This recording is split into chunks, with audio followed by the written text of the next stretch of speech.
I'm going to do hold on a second. I'm going to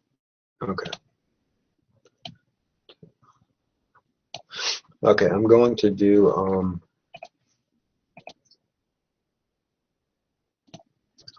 do a sort of a remake of a previous video I did a few videos ago. And I was talking about it was titled "It is not less likely," something like that.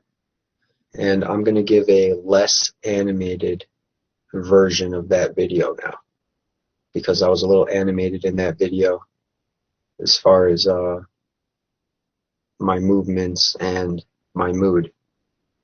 So I think that now I will give a less animated retelling of that video, the points that I was trying to get across in a less animated way, so maybe it'll be more well received. So what I'm going to say now is just my opinion. This is just my point of view. What I was trying to express in that video was that I have heard people say that we can't know for sure in such a way that we can't be wrong whether the Christian God exists or not, whether the Christian God really exists. I've heard people say that yes, I can't know for sure, or we can't know for sure. Now other people will say, well, I know for sure that God doesn't exist because he has self-refuting properties or something. But I think that that kind of plays into what I'm about to say, because if you believe that this Christian God, which by the way there's multiple interpretations of who this God is, so you may in fact be of the mindset of an interpretation which is self-refuting. Maybe you are defeating that interpretation of the Christian God, and that's fine.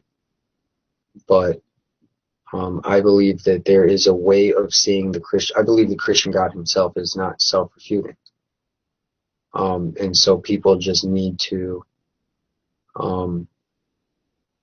kind of fine-tune or get a clearer view of who the Christian God is, and then I believe it will make more sense. It will become apparent that this God is not self-refuting.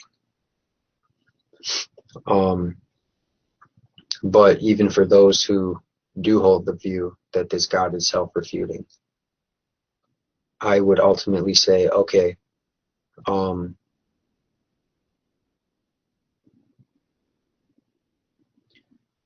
could go a couple routes. I could just say, okay, well, let's say, for example, I gave my view of the Christian God, and someone said that God is self-refuting, and I didn't believe he was. Ultimately, I would just conclude, well, in my opinion, he's not, and in your opinion, he is. And I would just call it a day. And I would try to have conversation, maybe try to hammer some things out, unpack some of it. But at the end of the day, if the conversation kind of left off on a no conclusion, or the person walked away, still thinking what they're thinking, and I'm thinking what I'm thinking, I'm comfortable with just saying, okay, well, this situation is in God's hands. I did the best I could, and to relay what my ideas are. And if it still didn't convince the person, well, that's fine. So let me address the issue now of people saying, okay, well, we can't prove 100% that the Christian God doesn't exist, but for various reasons, it would be more likely the case, or more reasonable the case, that this God does not exist. So they wouldn't be saying he doesn't exist. They would be saying it would be more reasonable to conclude that he doesn't exist. They would say that it's highly unlikely that he does exist. And to that, I would just say, which I said in the last video, the reason that I believe people are concluding, or people would conclude that, is simply because it doesn't make sense to them how such a being could exist based on their understanding of what's in front of them about this proposed deity. So based on all of the information they know about this deity, it's just not coming together in a way that makes sense. And therefore, one may conclude, sure, maybe he exists, but it's just so unlikely for reasons A, B, C, D, E, F, G. Now, to that, I say that I don't believe that people can even conclude probabilities or likelihoods or what's more reasonable, what's less reasonable. I just don't believe people can even go that far. One is for the extremely skeptical case, in that this being himself might be affecting your judgment in such a way where he's actually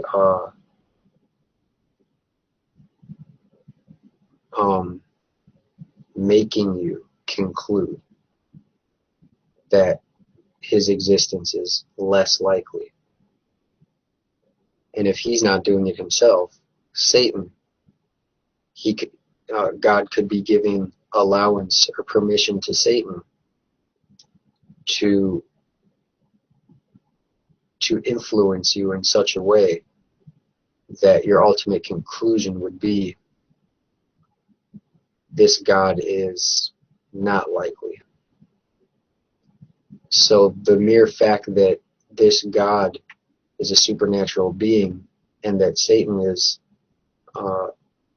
let's call him a supernatural being as well, the fact that they can have this power over you totally takes away, in my opinion, the foundation that a person has in being able to form reliable conclusions. So that is answer number one, as far as it not being able to be concluded that it's less or even more likely that the Christian God exists. Why? Again, because the very conclusion and mind operations that you're having could be being influenced by this deity himself. Now, why would he influence you to conclude that he doesn't exist, or that his existence is improbable? For various reasons. So I believe that answer itself,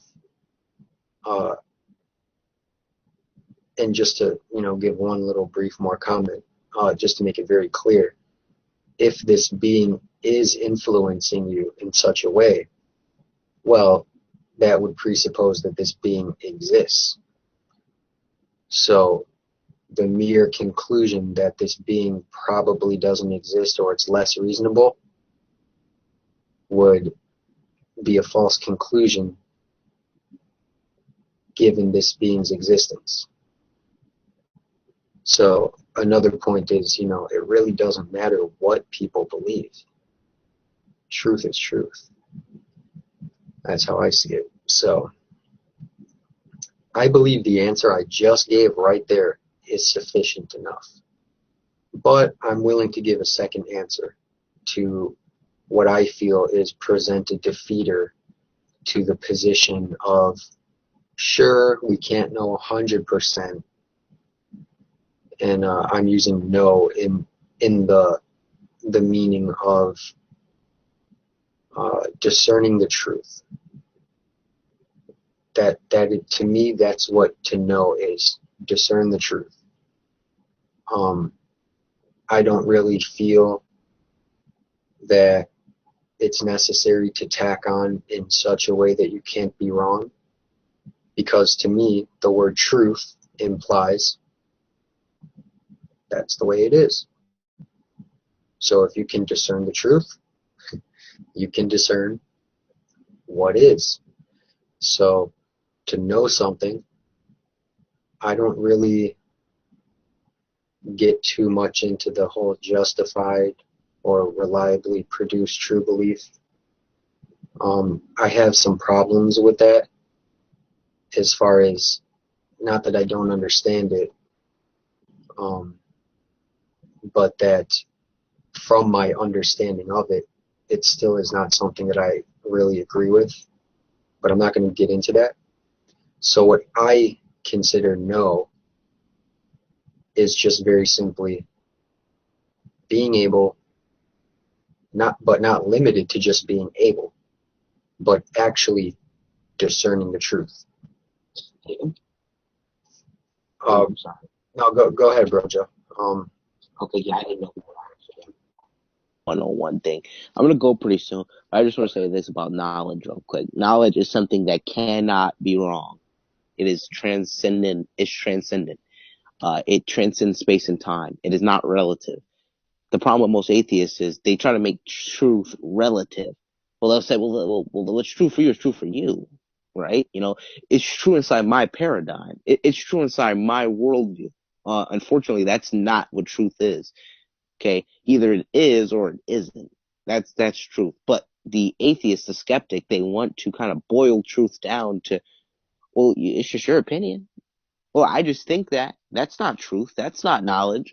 I mean, if I were to say and take an educated guess, that my house is 45 feet high or tall or whatever, and that happened to be right, did I actually know that? Well, no, that was a guess. That is not knowledge. Okay, knowledge is not a guess. Or for example, if I said, the speed limit outside is 45 miles an hour, and then that happens to be the case. That's not knowledge either. That is a guess. Knowledge is something that says, hey, 2 + 2 is 4, and that can't be wrong. That's it. Okay, there's no question about it. All right, that is knowledge. It's right. It transcends space and time. Okay, it is absolute. That's kind of what we mean by absolute. When I say, hey, is that absolute? Does that transcend space and time, or is that only true inside your paradigm and how you view reality?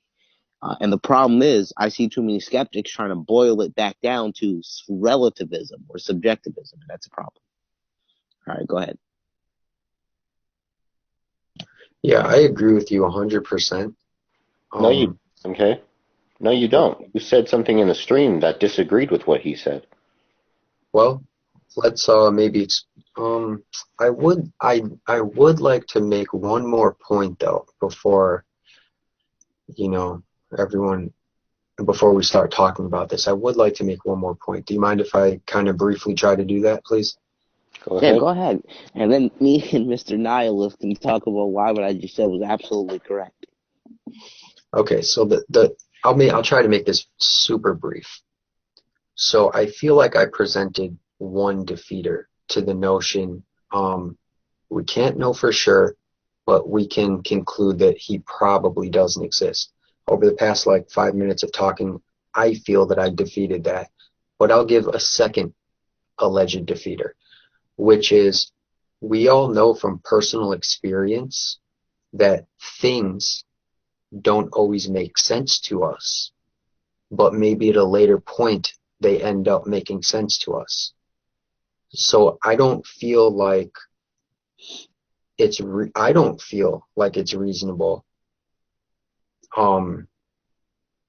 which itself might be something that's kind of ironic. Right. But so let me reword it. In my opinion, for someone to say the Christian God doesn't ultimately make sense to me, and therefore it's more reasonable that he doesn't exist, I would just say,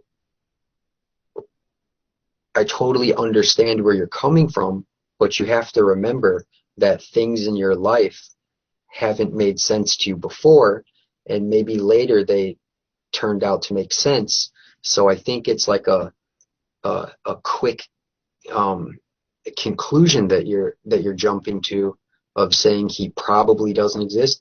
I would rather say, maybe hold off on that strong position and maybe just even it out to like 50-50 for now. Right. Yeah, well, can I say something real quick? Yeah, well, it's arrogance. Okay, that's really what it is. Okay, there is no probability with skepticism. There's no 50% of no, that doesn't exist. It's either he does or he doesn't.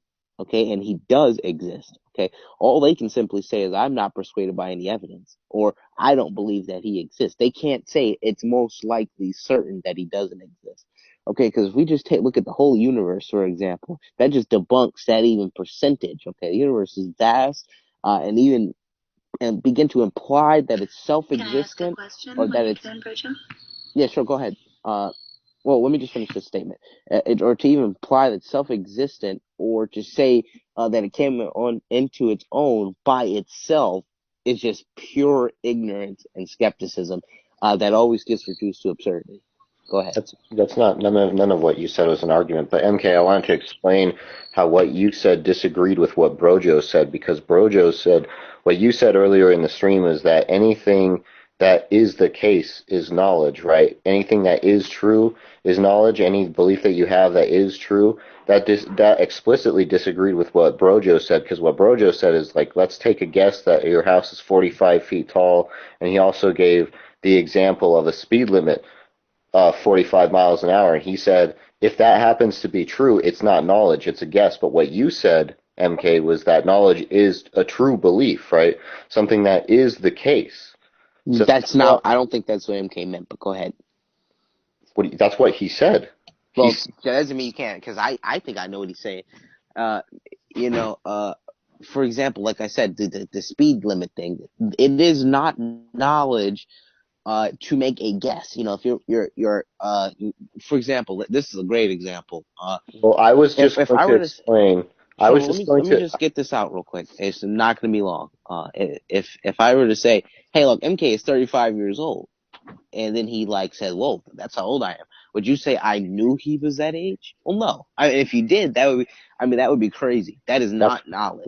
Guesswork is not knowledge. That's why I was saying, right, that's why MK was saying in the stream, he said he didn't care about justification, right, or it wasn't, he understood the view, but he wasn't tied to it. All I was trying to explain is why justification is crucially tied to knowledge, right? That's all I came in here to do, because if it's the case that there's a worm on some kid's toe in Hungary, right, and I just believe that, and that's a true belief, no one would call that knowledge, right? And that's because there's no justification tied to the belief. So I came in here to tell MK why justification is tied to the definition of knowledge. No, saying that there's believing something is not knowledge either. See, that's like I just said in my previous statement. This is atheism. I'm sorry, not atheism, skepticism. That's what Josh just said. Right. Well, okay, yeah. I was just gonna say skepticism. Really. Oh my goodness. Right. What I was saying is that MK skepticism gets boiled down to just opinions. Look, I'm not saying MK's not a skeptic. He was the one who proposed true belief as a criterion for knowledge, right? As long as it's a true belief, then it's knowledge on MK's view. That's what he was professing in the when he was in the live stream. That's what I came in here to contest. Right? Maybe he misspoke, but I don't. So let me Let ask you. MK speak for himself, Brojo. Bro, you came in here to speak for him. So come on, don't be a No, hypocrite. No. You I came was. here to tell him why he disagreed I'm with not you. speaking for him. Oh my goodness. Wait, hold up. MK, you say you 100% agree with me, and then he goes, no, you don't. What? Well, that's because you contradicted what he had just said. Come on, come on. Brojo, Come on, listen to me, please. He spoke for him. For 1 second. The reason Josh said no, you don't, is because what you said contradicted what MK had said. Well, MK said that and he it doesn't agreed make with any me. sense for him to say that he agreed with you. Well, maybe if MK what you had said was the opposite of what he had said. That's all. Maybe what I said had changed his mind. How? Well, how about you let him speak for himself about it? Yeah, shut the fuck up. Okay. All right. Yeah. I'm gonna go. But I do want to ask you one thing, Unspeakable, because I don't want to turn this to a fight. That's vanity. But let me ask you: did he not come in here telling MK that he disagreed with me, and MK said he didn't? Is that not trying to speak for MK? What I heard was MK. She already explained it to you, you fucking dumbass. She already explained it. Why are you so angry? You're so because you're stupid. acting really dumb right now, or you're not. Either you're not listening. I'm laughing because okay, MK, wait. Did you see what he did? You asked a question of me. Okay. Either you misunderstood or you were not listening to what actually went on, because what you came in, said something. Josh was in here. What you said was not what MK said, yet MK said he agreed with you. That is why Josh said, no, I don't think you do. And I would really like it. I'm not quite done. Sorry.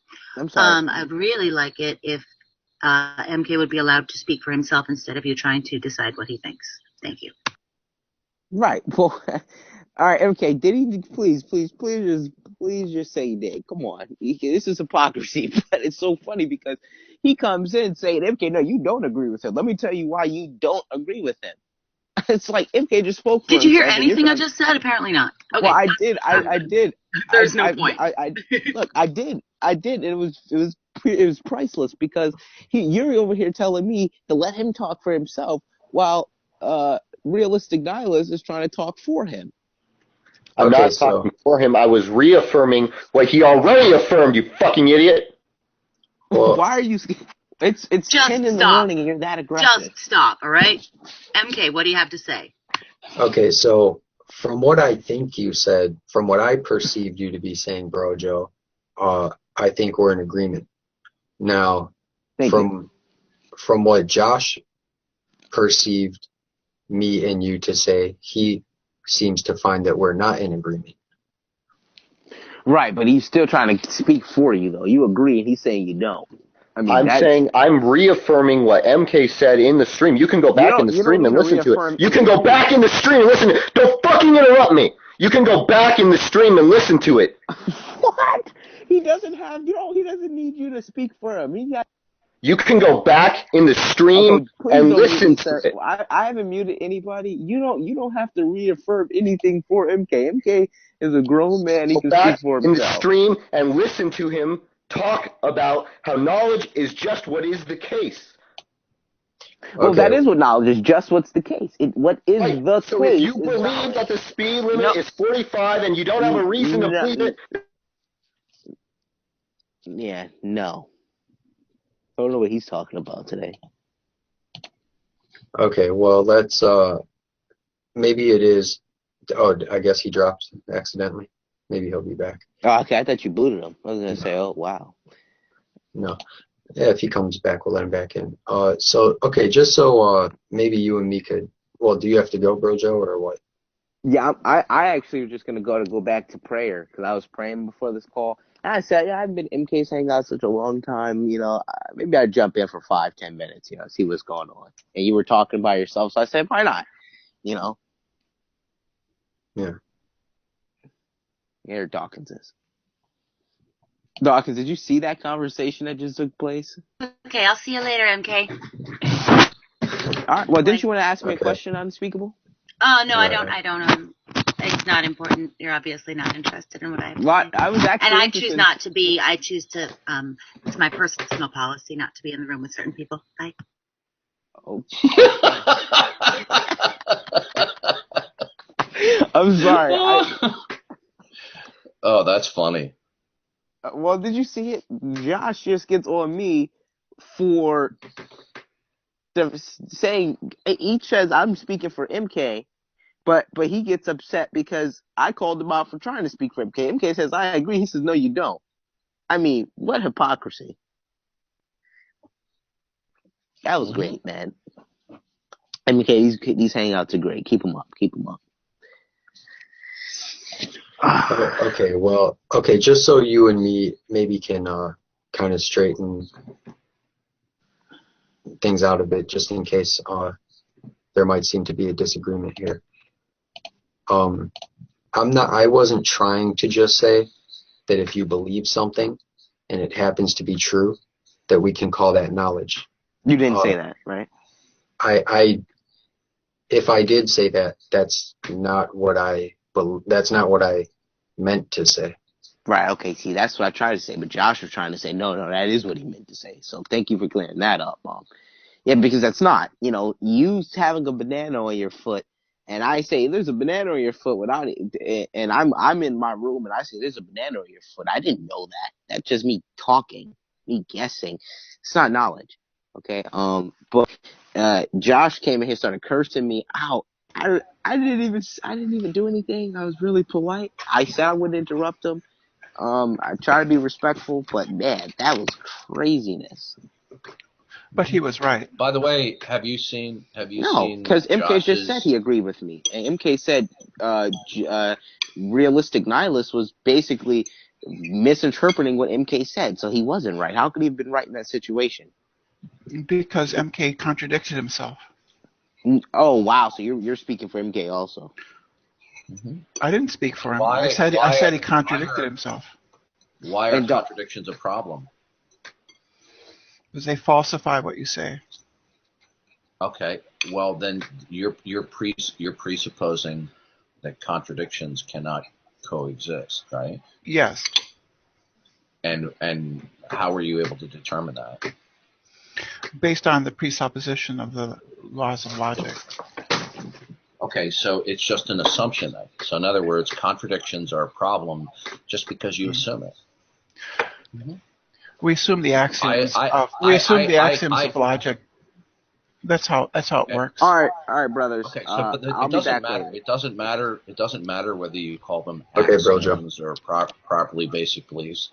The bottom line is you're choosing assumptions for which you don't have justification. So I could simply say what you're saying wrong is because the man on Pluto says you're wrong. And I assume that. You could, but you'd be alone in that. So what? Yeah. Okay. Okay. I assume the man in Pluto says that you're wrong. That's fine. Are you assuming the law of non-contradiction? Well, if we're free to have bottom line assumptions without justification, as you have just conceded to, right? Did you not just concede that contradictions are invalid merely because you assume they're invalid? We assume these, as you say, properly basic beliefs. I asked you a question. I would appreciate. We've had a number of conversations, and you frequently do not answer the question I ask you. Now, is it your position that contradictions are invalid only because you assume they're invalid?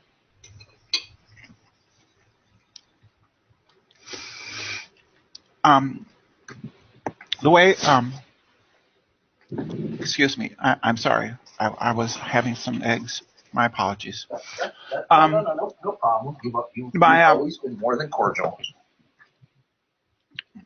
The way I understand it, the way we do logic and math is we start with axioms and build a consistent theory or framework from those. Brenda, I asked you a question. I didn't ask you for an explanation. I said, are contradictions invalid in all times and all places merely and only because you assume?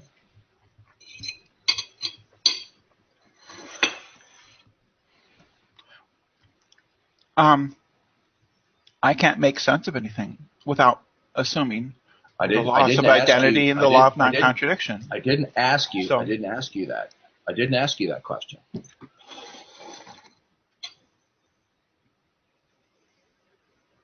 So are contradictions always invalid in all times and all places because you merely and solely assume they are?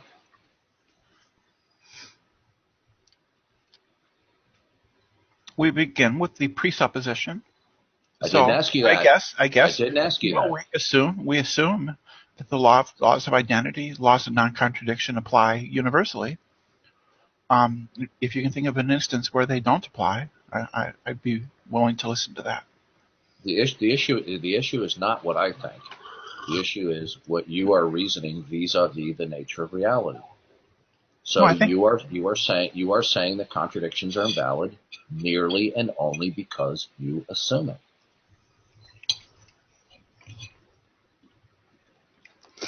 Right? Contradictions are invalid because the logical framework that we created by assuming these presuppositions are axiomatic statements. Right. It works. Right. That's a it works. Okay. When you say it works, yeah. you are presupposing the uniformity of nature. Okay. So that's another issue that you're presupposing. Now, whether or not you believe that it works, okay, when you give me your long-fangled explanation here, axiomatic system, blah blah blah, the bottom line is simply this: is your standards for reasoning are your unjustified assumptions. Doesn't matter whether you call them axioms or not. Doesn't matter whether you call them properly basic beliefs. Doesn't matter whether you call them presuppositions. Your standards for reason and thought are unjustified assumptions. Now, if that's incorrect, fine. You can. No. Okay. That's okay. I accept that. The man in Pluto says you're wrong, and I assume that. Okay. How is your assumption? How is your assumption in any way better than my assumption of the man in Pluto?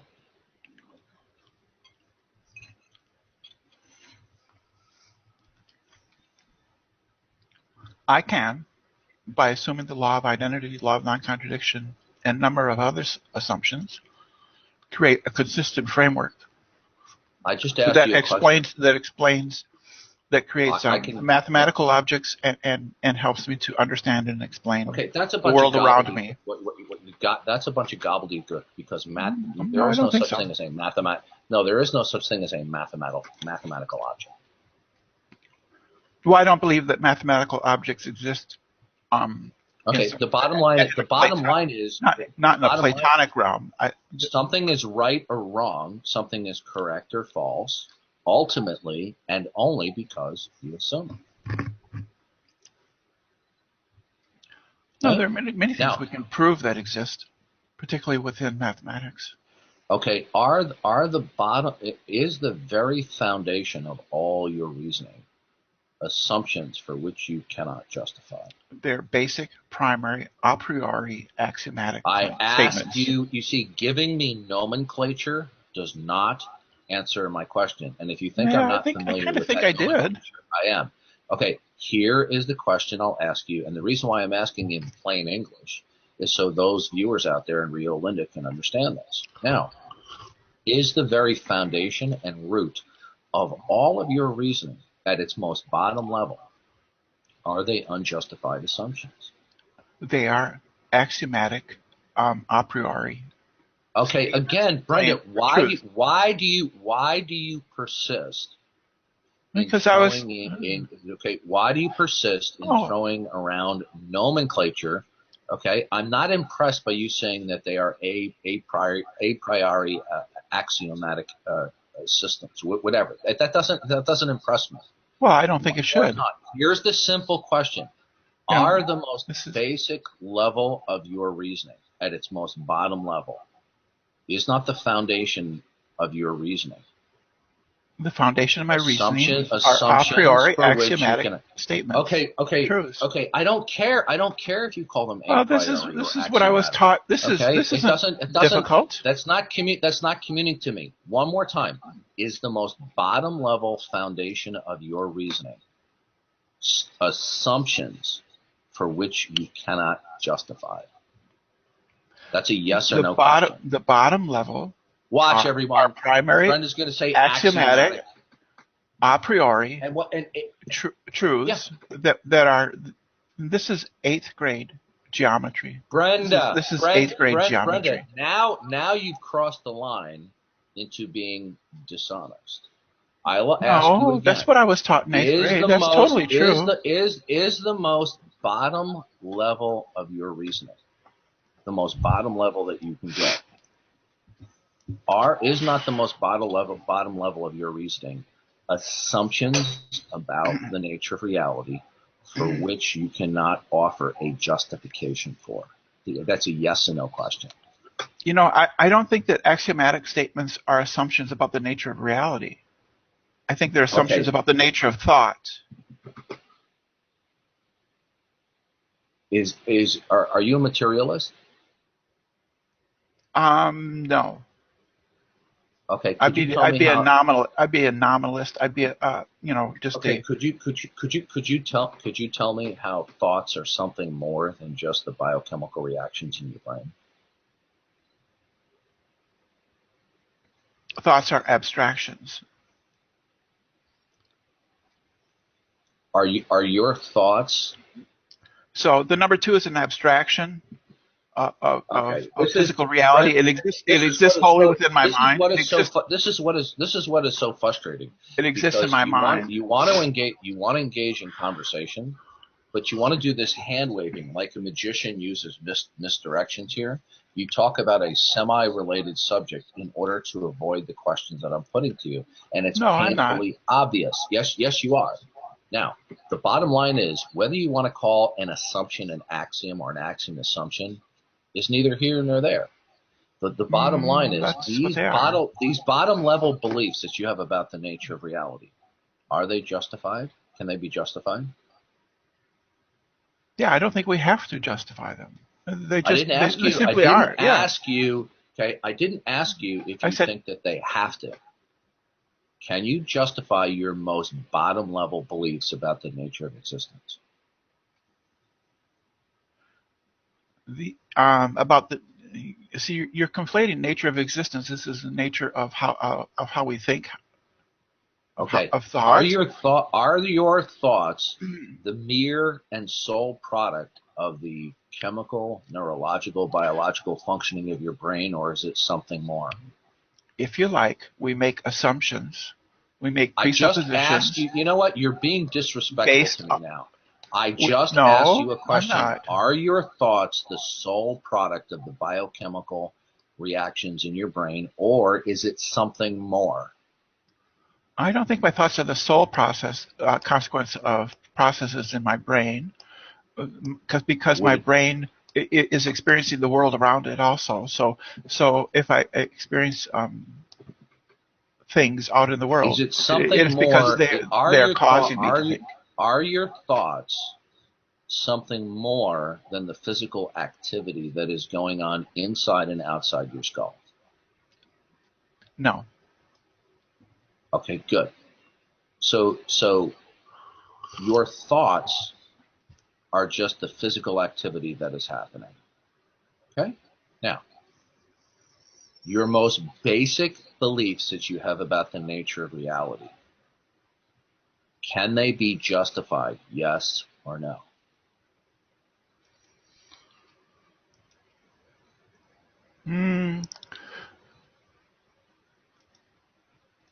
I'm not sure. This is not a This is not a controversial question.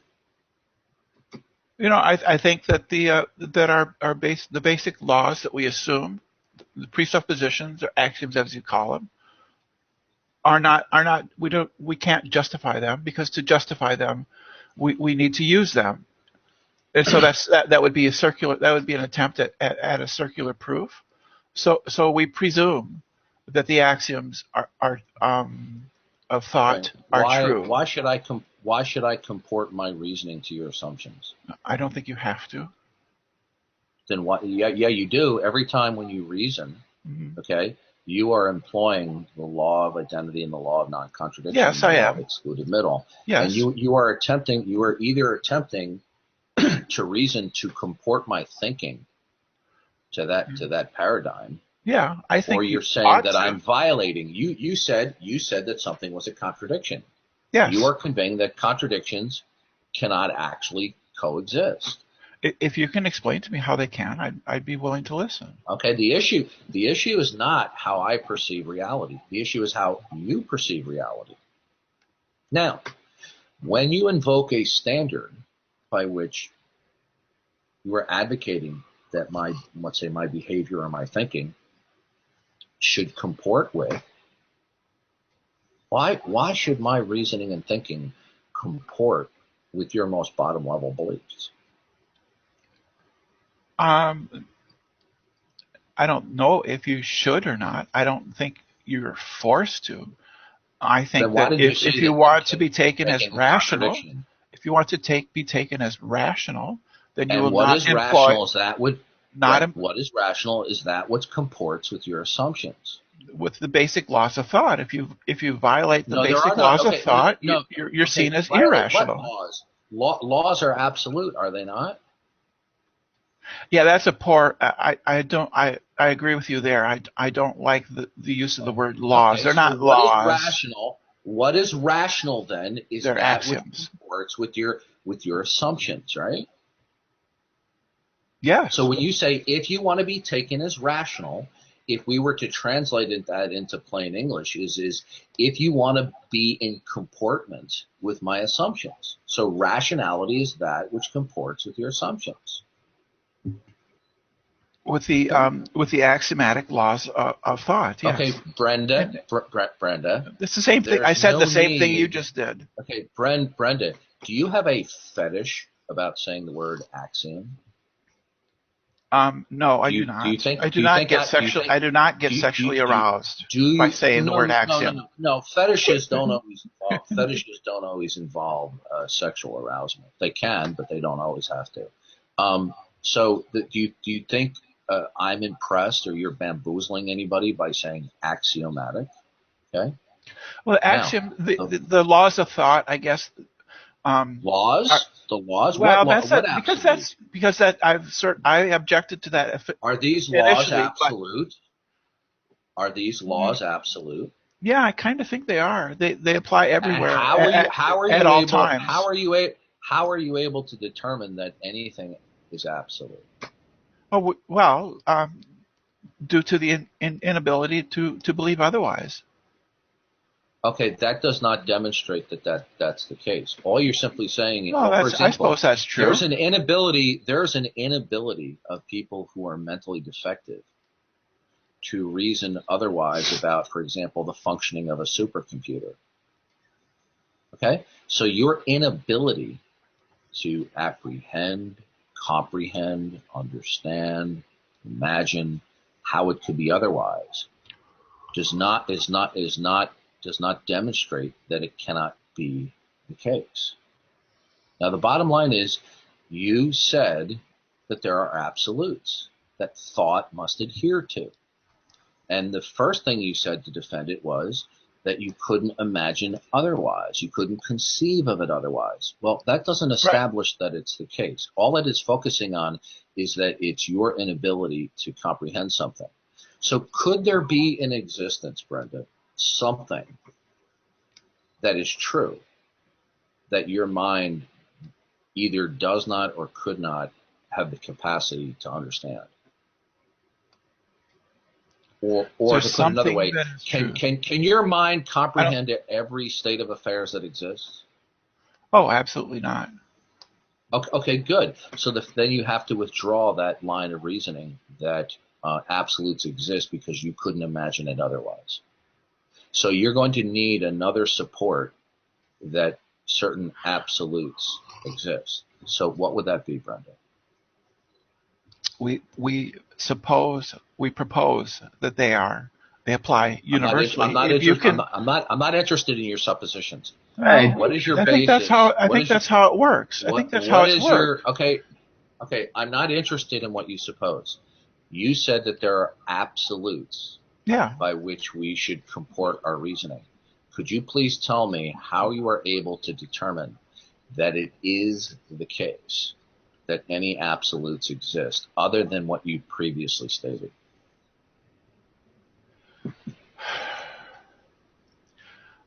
I don't think that this is how reasoning is done. Reason is done by assuming certain axiomatic statements and then building from those axiomatic statements outward to construct a logical framework. And that's just how it's done. Okay. Would you like me to repeat the question? Can I cut in yours is like a two-person type of deal? What's going on? Hello, everyone. Good morning. Hi, Hannah. Hi, Brenda. Hi, Didi. Hey, everyone. Is that Ren as well? Oh, hello, Ren. Hannah, I'm sorry you got lambasted for Hannah, how are you? into the room the other day. Don't worry about it. It's my hangout. I'll invite who I choose. So Brenda, how are you able to ascertain that it is the case that anything is absolute?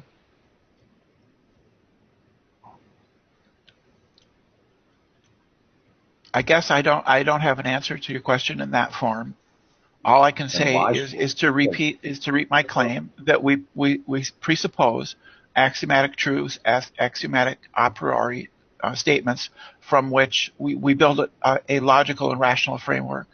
So Brenda, are you? So you have one assumption laid upon another assumption laid upon another assumption. Why should I comport my reasoning to your assumptions, Brenda? No, we don't have assumptions laid on assumptions. We have a small set. We have a small set of axiomatic claims or truths. Yeah. And then we build a logical deductive framework from them. In this conversation, is an axiom an assumption? We presuppose them. They're usually conceived of as being a priori truths. And what does that mean in English? Dawkins' deity doesn't know what a priori means. No, I know what it means, but when people like yourself and others use it, I like them to clarify that for the listening audience, because a lot of people are not familiar with a priori or That means prior to any reasoning or deductive framework. A posteriori means based upon assumed postulates. Okay, are you asking? Oh, sorry. Go ahead. I appreciate it. I just wanted to just make it known to everyone that because David wanted to jump in. Hannah, you might want to. So I'm not this is not designed to be just a one-to-one thing at this moment. So this is open to everyone. Oh, okay. Yeah, don't worry about it. I'm on my way to the train, so I might have to drop out randomly. So, David, if you were waiting ahead of me, go ahead. Well, yeah. I mean, I dropped into the room and I parked and I went to the other room, so I came back. So I was not sure exactly what the topic was. But apart from Darth, I think, being very rude and kept interrupting Brenda himself, I'm not sure if he wants to reason from God to absolutes or things that we intuit or the other way around. Because I believe that even though that Brenda keeps saying axioms and stuff, I think Brenda can just say, well, I intuit this, and I posit this, and that's where I start in terms of epistemology, and I think that works just fine, right? I mean, yeah, I agree. Yeah. How would you know that it works? That you would be assuming the uniformity. Whenever you say something works, you're presupposing that the sequence of events are functioning somewhere, right? Yeah. And by the way, David, the reason why I interjected a number of times is because every time I ask Brenda a very simple, non-loaded question that's clear and succinct, I get an answer to a question that I didn't ask. And that's called filibustering, David. But I think you were very aggressive. You were bulldozing over. So that's what No, I'm not bulldozing. I'm trying to get it an wasn't answer to intentional. my simple question. I mean, Well, Didi, to be fair, clearly it wasn't intentional. She's trying to answer your questions, but the way you're positing the questions are, I don't want to say entrapment, but you and I both know that it's not exactly killer cut, especially when you're asking her to justify her presup. So, you know, if you're asking her, so how do you know that you know things, or you're asking her how does she know that the law of non-contradiction is absolute, these are kind of things that we take as part of the internal critique, which I assume I haven't been listening to the whole conversation that you're doing. So, you know, asking her to justify things that we take already, excuse me, hold on, there's a garbage truck next to me.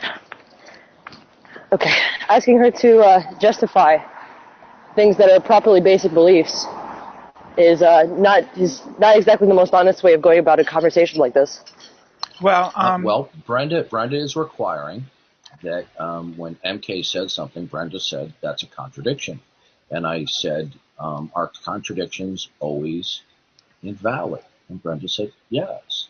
So Brenda is laying out that an absolute exists and that we should comport our reasoning to an absolute that exists in reality rather than just something that we assume. And upon questioning Brenda, we find out that this alleged absolute is nothing more than just a bottom level assumption about the nature of reality. I would like to, it is in a way an invitation. I'd like to invite Dawkins' deity to join us in thinking logically and rationally. We have cookies.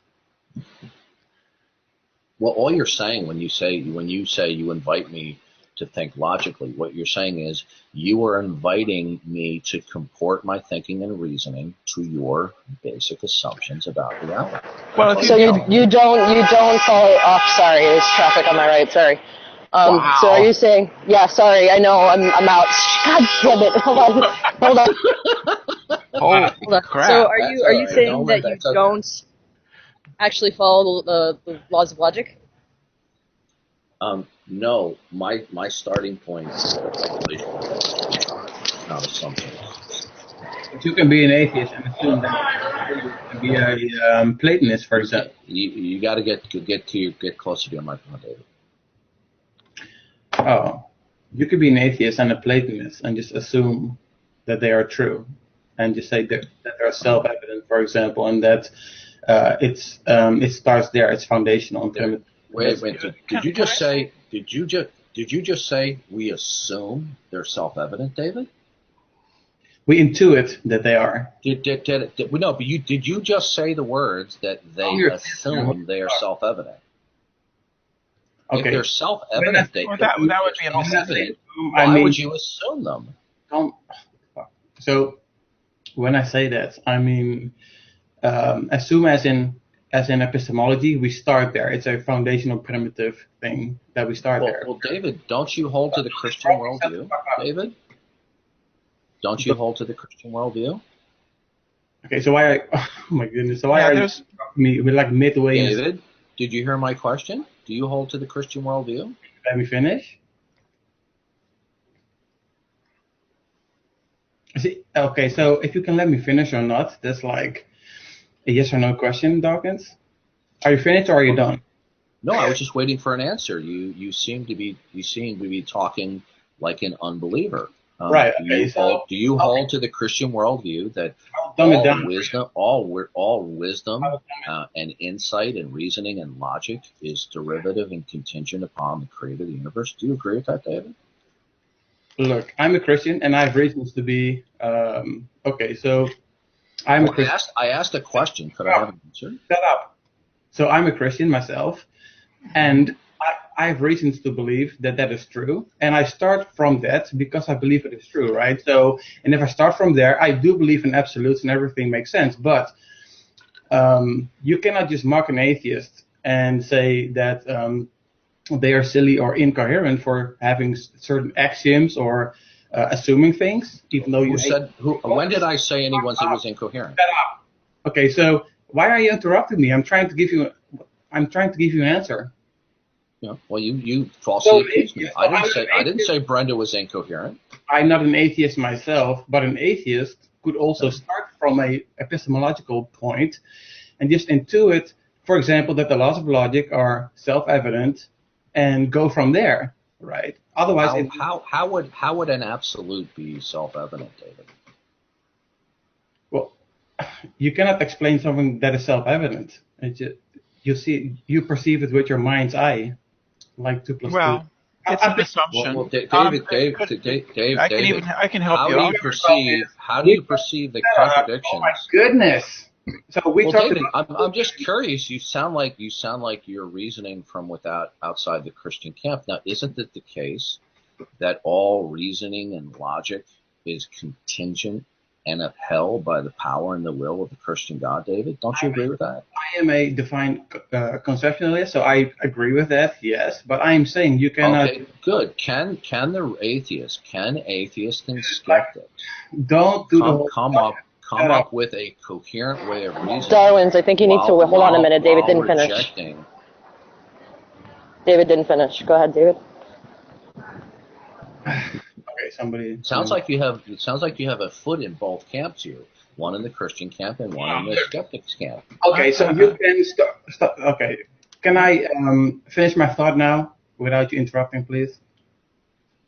So I can, for the sake of argument, in a hypothetical sense, say, if somebody were to be an atheist, and this was their epistemology, they would start here, and it could make sense, and it is not incoherent, right? Because you have to start somewhere. Now, the fact that I myself am a Christian and I don't start from a certain position has nothing to do with the fact that it could be coherent for those people, right? And also, like, I wonder what it would even mean for logic to be derivative of God.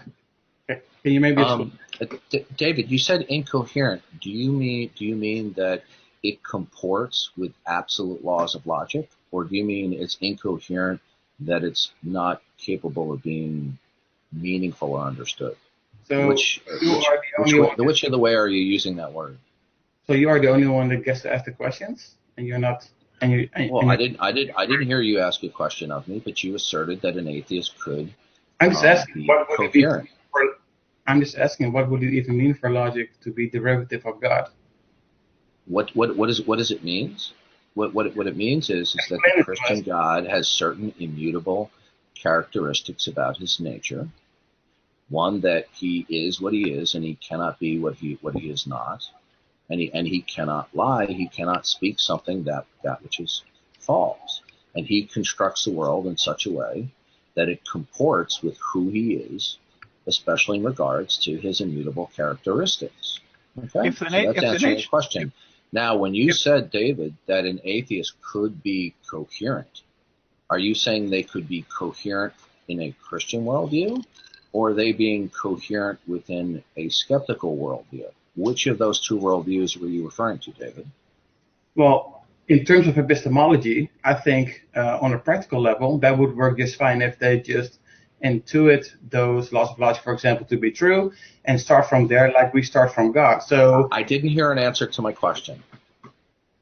I think that's an answer. Are you saying an atheist is coherent from within a skeptical worldview? I'm just talking about epistemology at this point. David, are you saying an atheist could be coherent from within a Christian worldview or within a skeptical worldview? I'm not sure exactly what you're asking. It doesn't make a lot of sense. You stated that an atheist could be coherent. So how could they be coherent? In which worldview would they be coherent in? It sounds to me he's asking or if... not. Can I finish my statement, please?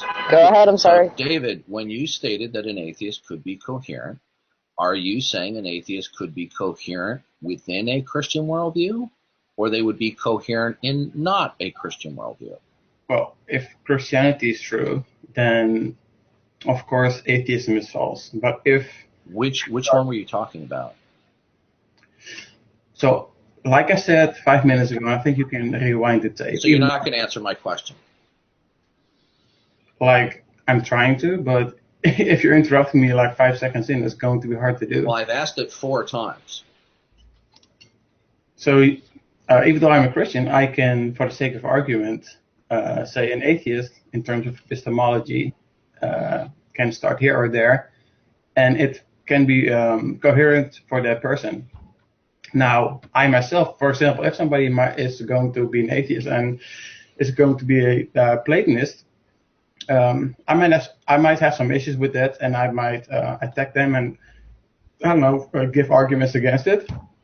But you were grilling Brenda for just the thought of starting there, or having the axiom or that intuition was incoherent or silly to begin with, and I think that is not the case.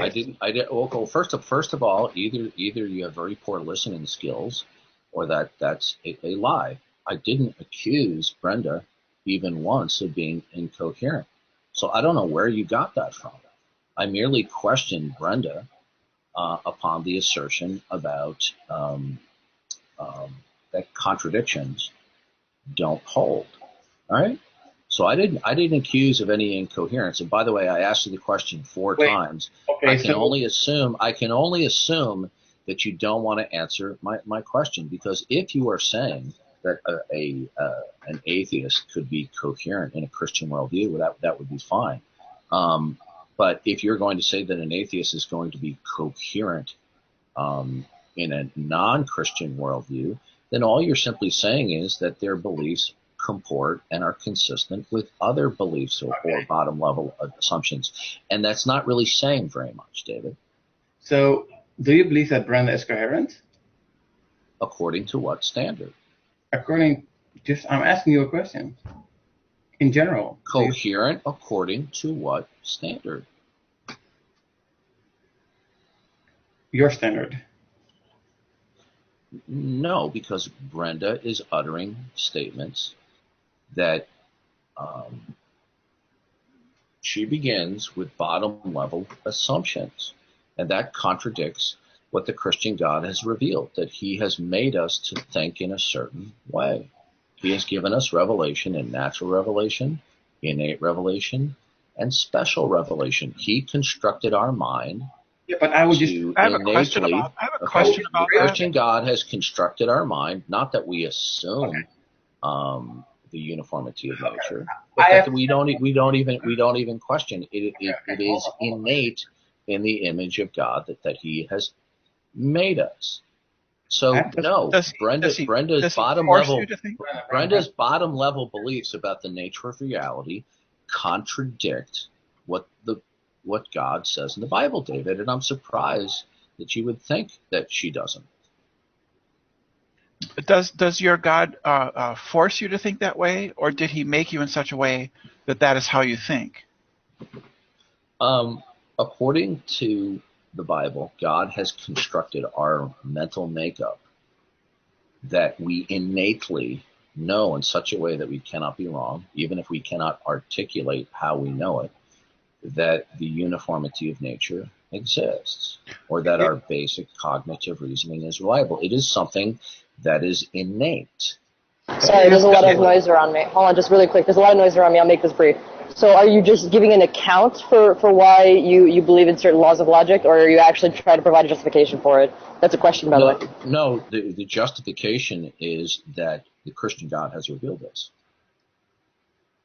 So your justification is special revelation. Well,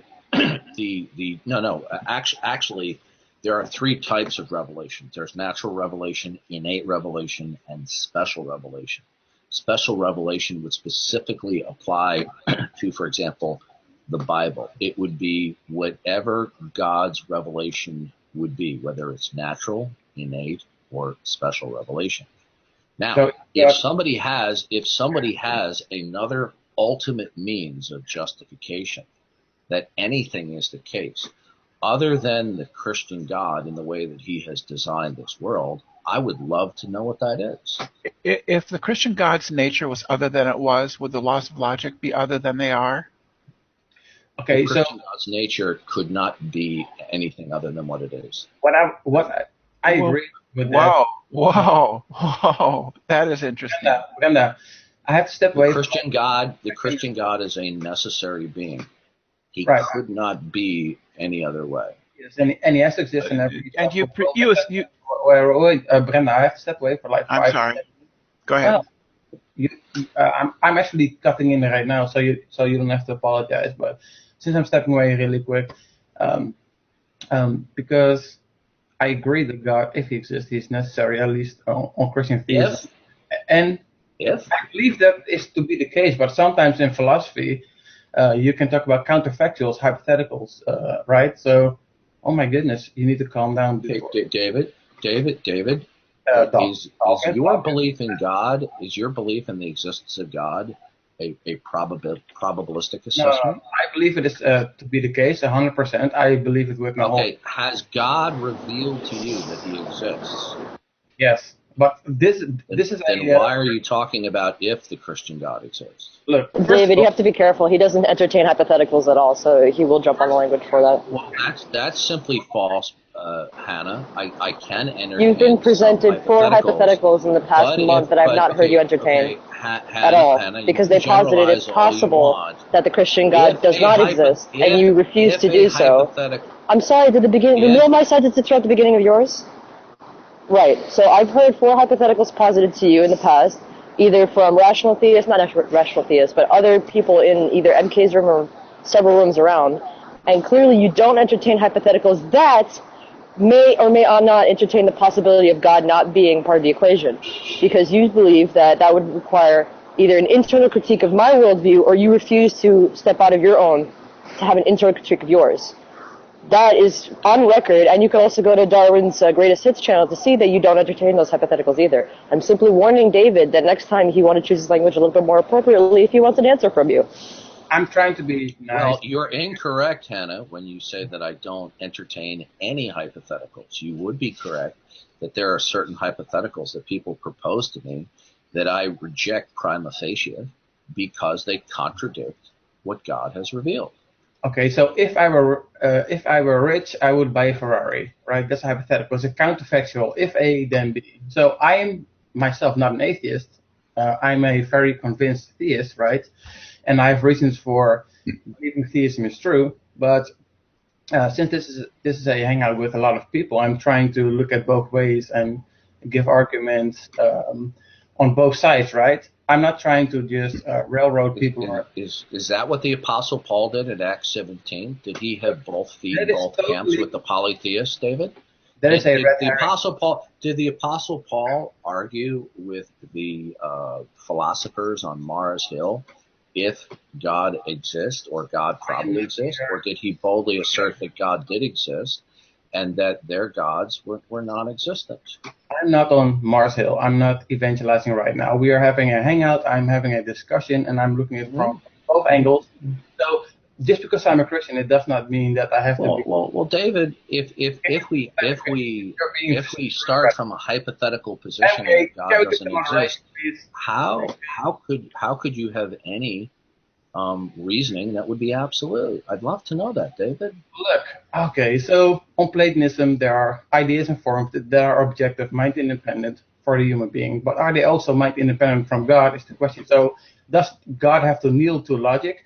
Me as a divine conceptualist, I have an answer for that, but I was going to ask you a question like 10 minutes ago, but it's hard to get a word in with you.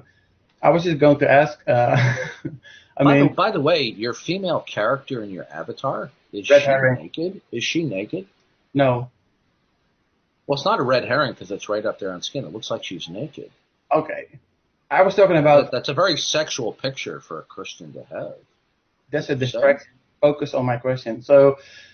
well, it's a distraction because I'm looking at what appears to be a naked woman. Well, keep your willy in your pants and focus on my question. Okay. So I'm just wondering why a Christian would put up an avatar of a woman who was in just a top on and Christians are sexual beings. It sure looks like she's naked. Christians are sexual beings like anybody else. She certainly isn't modestly dressed, David. Why would you as a Christian want to put up a picture of a woman who was appearing at least naked or was dressed completely immodestly, David? Is this seriously pertaining to the topic of the conversation? Like, really? Yeah, Well, God, it gets in my not at space all. every time. I'm just wondering why David and his avatar would appear. Click on your own face. In the little film strip, click on your own face, and it'll stay on that face, regardless of who's speaking. You don't have to look at it. Or if you need to take care of yourself, you can go off and come back later. Okay, Okay. so David, if you start from the assumption that the Christian God doesn't exist, Okay, then all you're left with Yeah. are assumptions, right? Okay, I'd like to make a point soon, but I don't want to cut in just now because were you saying something, David? Yeah, I was trying to ask a question before. I was going to ask if is God logical? Because we talked about atheism and Platonism. So the laws of logic, are these absolutes, are they inside or outside of God? To keep it really short and simple. So is God logical because he is in line with some independent state of logic? Or is something logical because it's a part of God?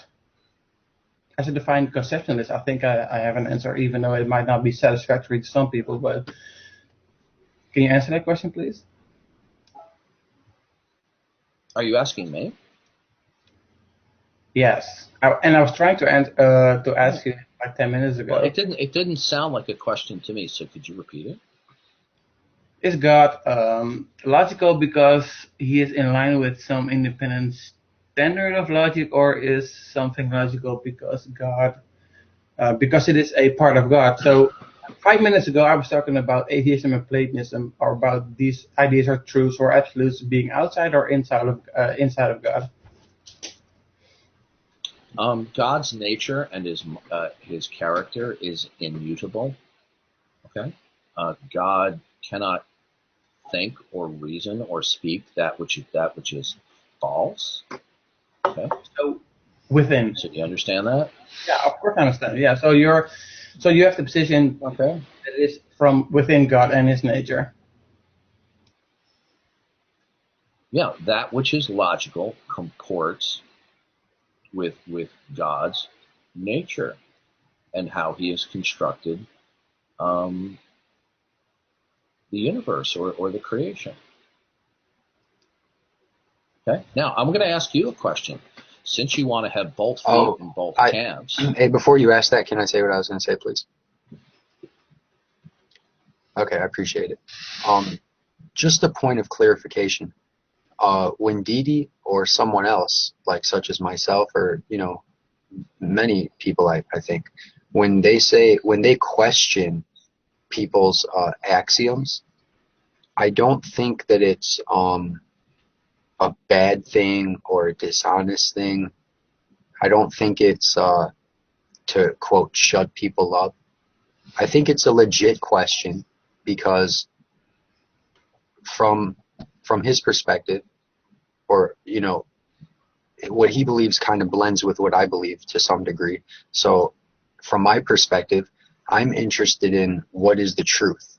If someone's going to have a worldview that assumes that your memories are liable and therefore that the past is true, well, if I want to know if the past really is true, to just assume that it's true, you're not really answering.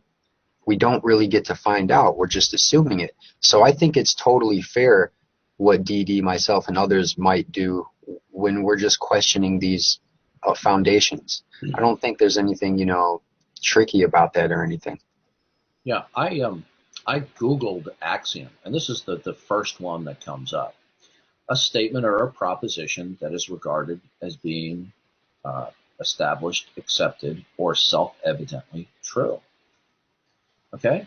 Now, if one is going to say all contradictions are invalid in all times and all places, they certainly would be very foolish and unwise to assert that it's self-evident, because contradictions being invalid in all times and all places cannot be detected by the senses. Therefore, they're not self-evident. Sorry to Now, interrupt. and another definition of axiom is a proposition that is assumed without proof. Okay? Now, another definition is an axiom is an unprovable rule. So all Brenda is doing by invoking axioms is to throw in a fancy word because it is unpalatable to refer to it what it actually is, starting assumptions. So, David, I'm going to ask you this. If we do not start with the revelation of God, how can an atheist, David, how can an atheist determine that anything is the case that does not constitute an assumption? Could you tell me that, David? Can you tell me, after 3 times that you have been explained that self-evidence, right, is not the same as sensory experience? Like, yeah, how is the law of non-contradiction self-evident to a skeptic? Could you tell me that, David? They intuit it to be true. Yes, I mean... And intuition is not the same thing as being self-evident. You cannot smell it An intuition does not equal that something is self-evident. There's no point. Never mind. Yeah, I'm really quite shocked today that you're jumping in and out of both camps, reasoning like a believer 1 minute and then reasoning like an unbeliever the second. I am a believer, right? But you cannot even get simple philosophical definitions like self-evident, right? You think they are like empirical or the same as sensory experience. How can something that like 2 times at least, and this might be the 3rd time. So if you're not going to use the definitions right, then there's no point even having the discussion. What definition have I used incorrectly, David?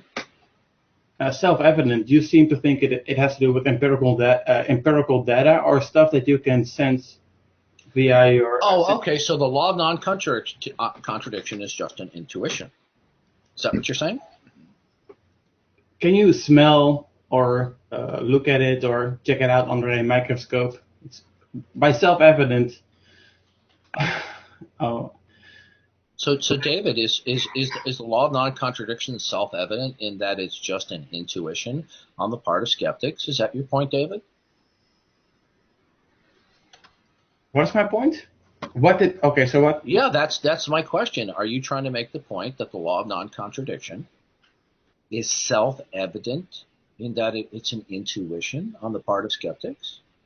By intuition, I mean an experience from a first-person perspective. So how do you experience that contradictions are invalid in all times and all places? How do you experience that? Well, you intuit that to be true. You see it with your mind's eye. Oh, so you don't experience it. Well, you have been corrected about this by Philip and also by me, like I think 2 weeks ago when I said... David, are you invoking one of my many stalkers who are some of the sleaziest people on Google Hangouts? Is that who you're referring to, David?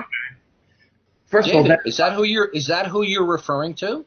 That has nothing to do with the objective. I asked you a question. Are you referring to the same Philip who is somebody who is a stalker and consistently posts of vile and perverted sexual things about me, both in audio and text? Is that the same person you're referring to? So what if a Christian were to explain... I asked you a question. Is that the Philip to whom you're referring to? What does that matter? I asked you a question. Are you referring... Because there are many people that have different screen names. The Philip that you're invoking, is this the same Philip who stalks me from room to room to room? And tries to block me from conversing with others and regularly says things in the audio and posts in the text, extremely graphic sexual things that I'm engaging in bestiality? Is this the same person you're referring to? Okay, Is that the same Philip? Listen, if I'm going to refer to a online video where you were refuted, David, I asked you a question. Is this the same person that you're quoting or referring to? I think we are both talking about the same Philip, right? From the clip on YouTube. Okay, so the same Philip who accuses me of bestiality on a regular basis, that's the person you're referring to? Do you want me to give you a link on YouTube to it? Because that is what I saw, right? Okay, so that is the same person, is that correct? I think so. But what? Okay, good. Why would I want to take anything seriously that a reprobate like that would say? Let's say, okay, fair You have enough. very unusual reasoning and thinking for somebody Okay. who professes Jesus Goodness. Christ, David. Okay, but so let's say that it was not Philip. Let's say it was a very pious Christian that you look up to, who gave you the objective definition of self-evidence in philosophy. Would that matter to you? Objective definition? How can anything be objectively determined from a skeptical worldview? Okay, let me put it like this. So the definition in philosophy of self-evident that everybody agrees with. So, for example, if you're going to play chess, then you have to abide by some rules, right? Okay, so if everybody were to agree that some contradictions hold, should I comport my reasoning with that, David?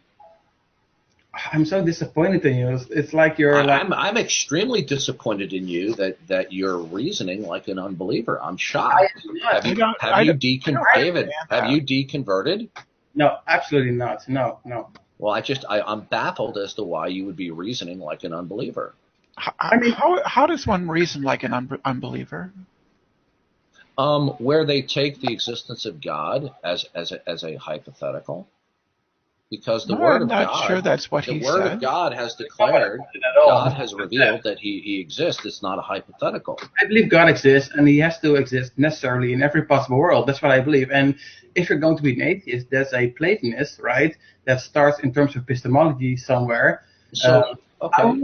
Wait, can I finish? David, so let me ask you this question. If you hypothesize a possible world where God doesn't exist, okay, but you said God exists in all possible worlds, so you would be hypothesizing an impossibility.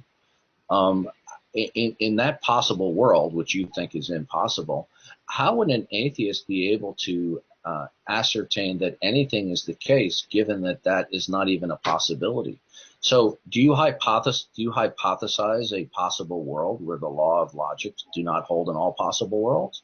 I mean, your reasoning is very schizophrenic today. You're flip-flopping in between the Christian worldview and the non-Christian worldview, and I don't understand why.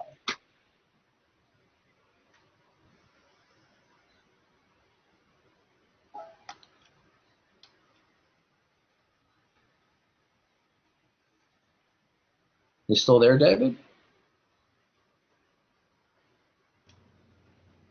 Maybe you didn't hear, but I said there's no point because you're just gonna stand on your soapbox and not listen to people. So never mind. No, I'm not standing on my soapbox. I'm just simply pointing out, shining the light that you are flip-flopping and reasoning like a believer in one moment, then you're reasoning like an unbeliever. There's nothing soapboxy about that.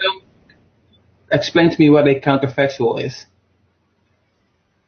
A counterfactual would be a proposed state of affairs that would contradict another state of affairs. Right. So, can't I, even though I am not an atheist, not for the sake of argument, in a hypothetical sense, play the devil's advocate role just, even though I don't believe in it, and I think it has issues. Why would you want to reason in a way that God would hate, David?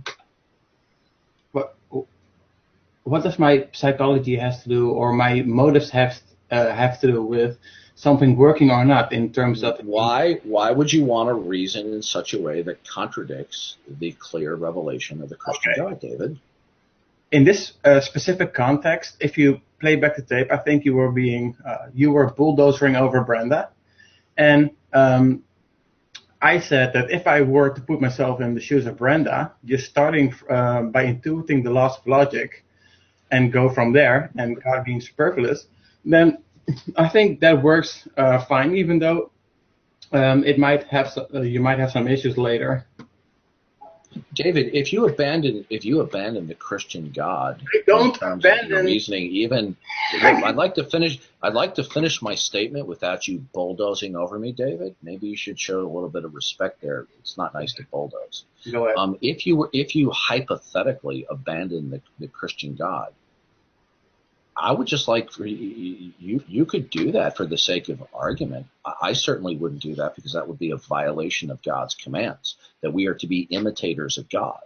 So if you were pretending to reason like an unbeliever, you certainly wouldn't be imitating the mind and character of God. But let's suppose that you want to violate that principle. Then I can just treat you in terms of your reasoning just like you're an unbeliever. So tell me how you can reason or ascertain that anything is the case if you don't start with the absolute revelation of the Christian God. Go ahead, David. Tell me how you can determine that anything is the case. Go ahead. They intuit it to be true and go from there. Oh, so somebody has an. Well, I haven't. Well, how about I'll play your game? I'll temporarily abandon the Christian God, and I intuit that there is a purple man on one of the moons of Pluto that is sending us messages about the nature of reality. That is propositional knowledge. That has nothing to do with intuiting the laws of logic. Like this. So why should I comport myself to somebody else's intuitions or hunches? Why, David?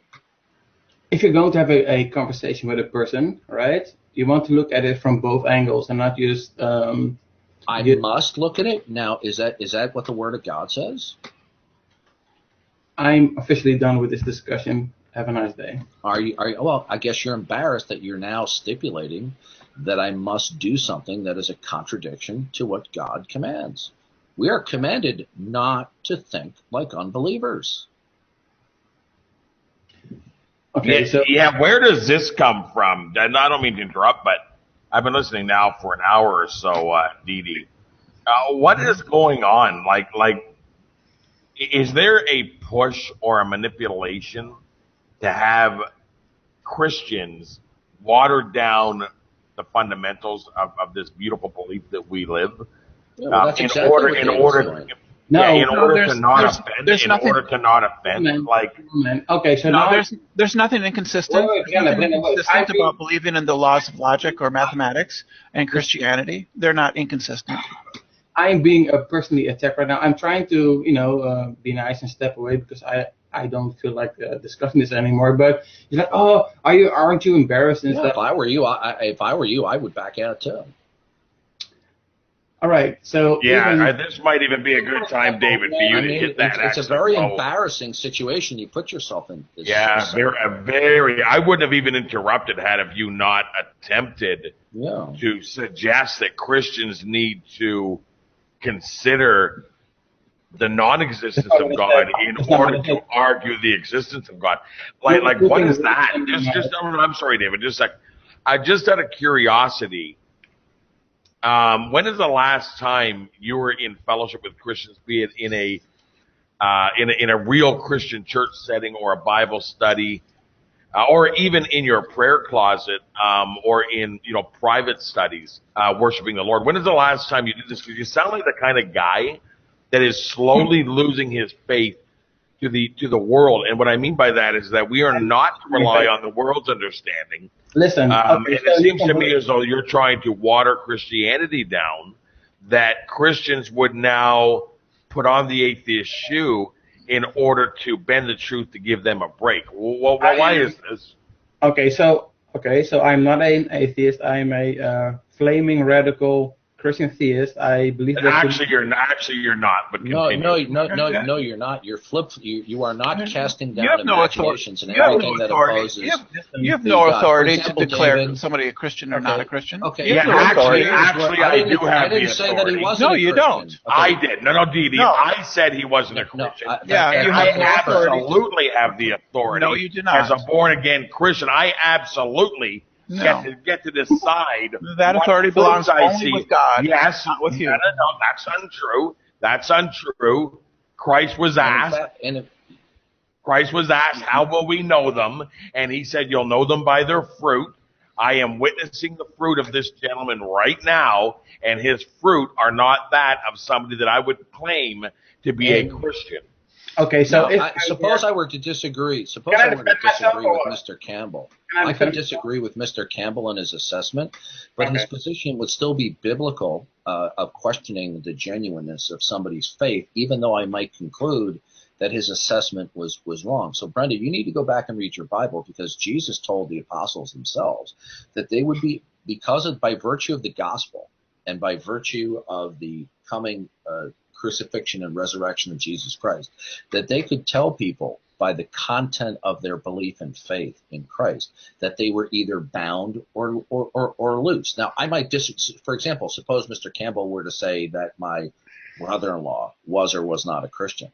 I might disagree with that conclusion, but he certainly would have that prerogative and authority to do so, even though he might incorrectly assess the conclusion. Now, Amen. David, in second Corinthians, it says, casting down imaginations and every high thing that exalts itself against the knowledge of God, bringing into captivity every thought in obedience to Christ. So what you are doing here, David, is when you are reasoning as an unbeliever, you are not bringing every thought into the obedience of Christ. The Bible also says the beginning of wisdom is the fear of the Lord. So if your reasoning does not start and is founded upon the fear of the Lord as it is defined and described in the Bible, then you are uttering non-wisdom. And you are not bringing every thought into captivity into the obedience of Christ as we are commanded. So your reasoning today is flat out disobedience to the word of God. Can I respond and defend myself?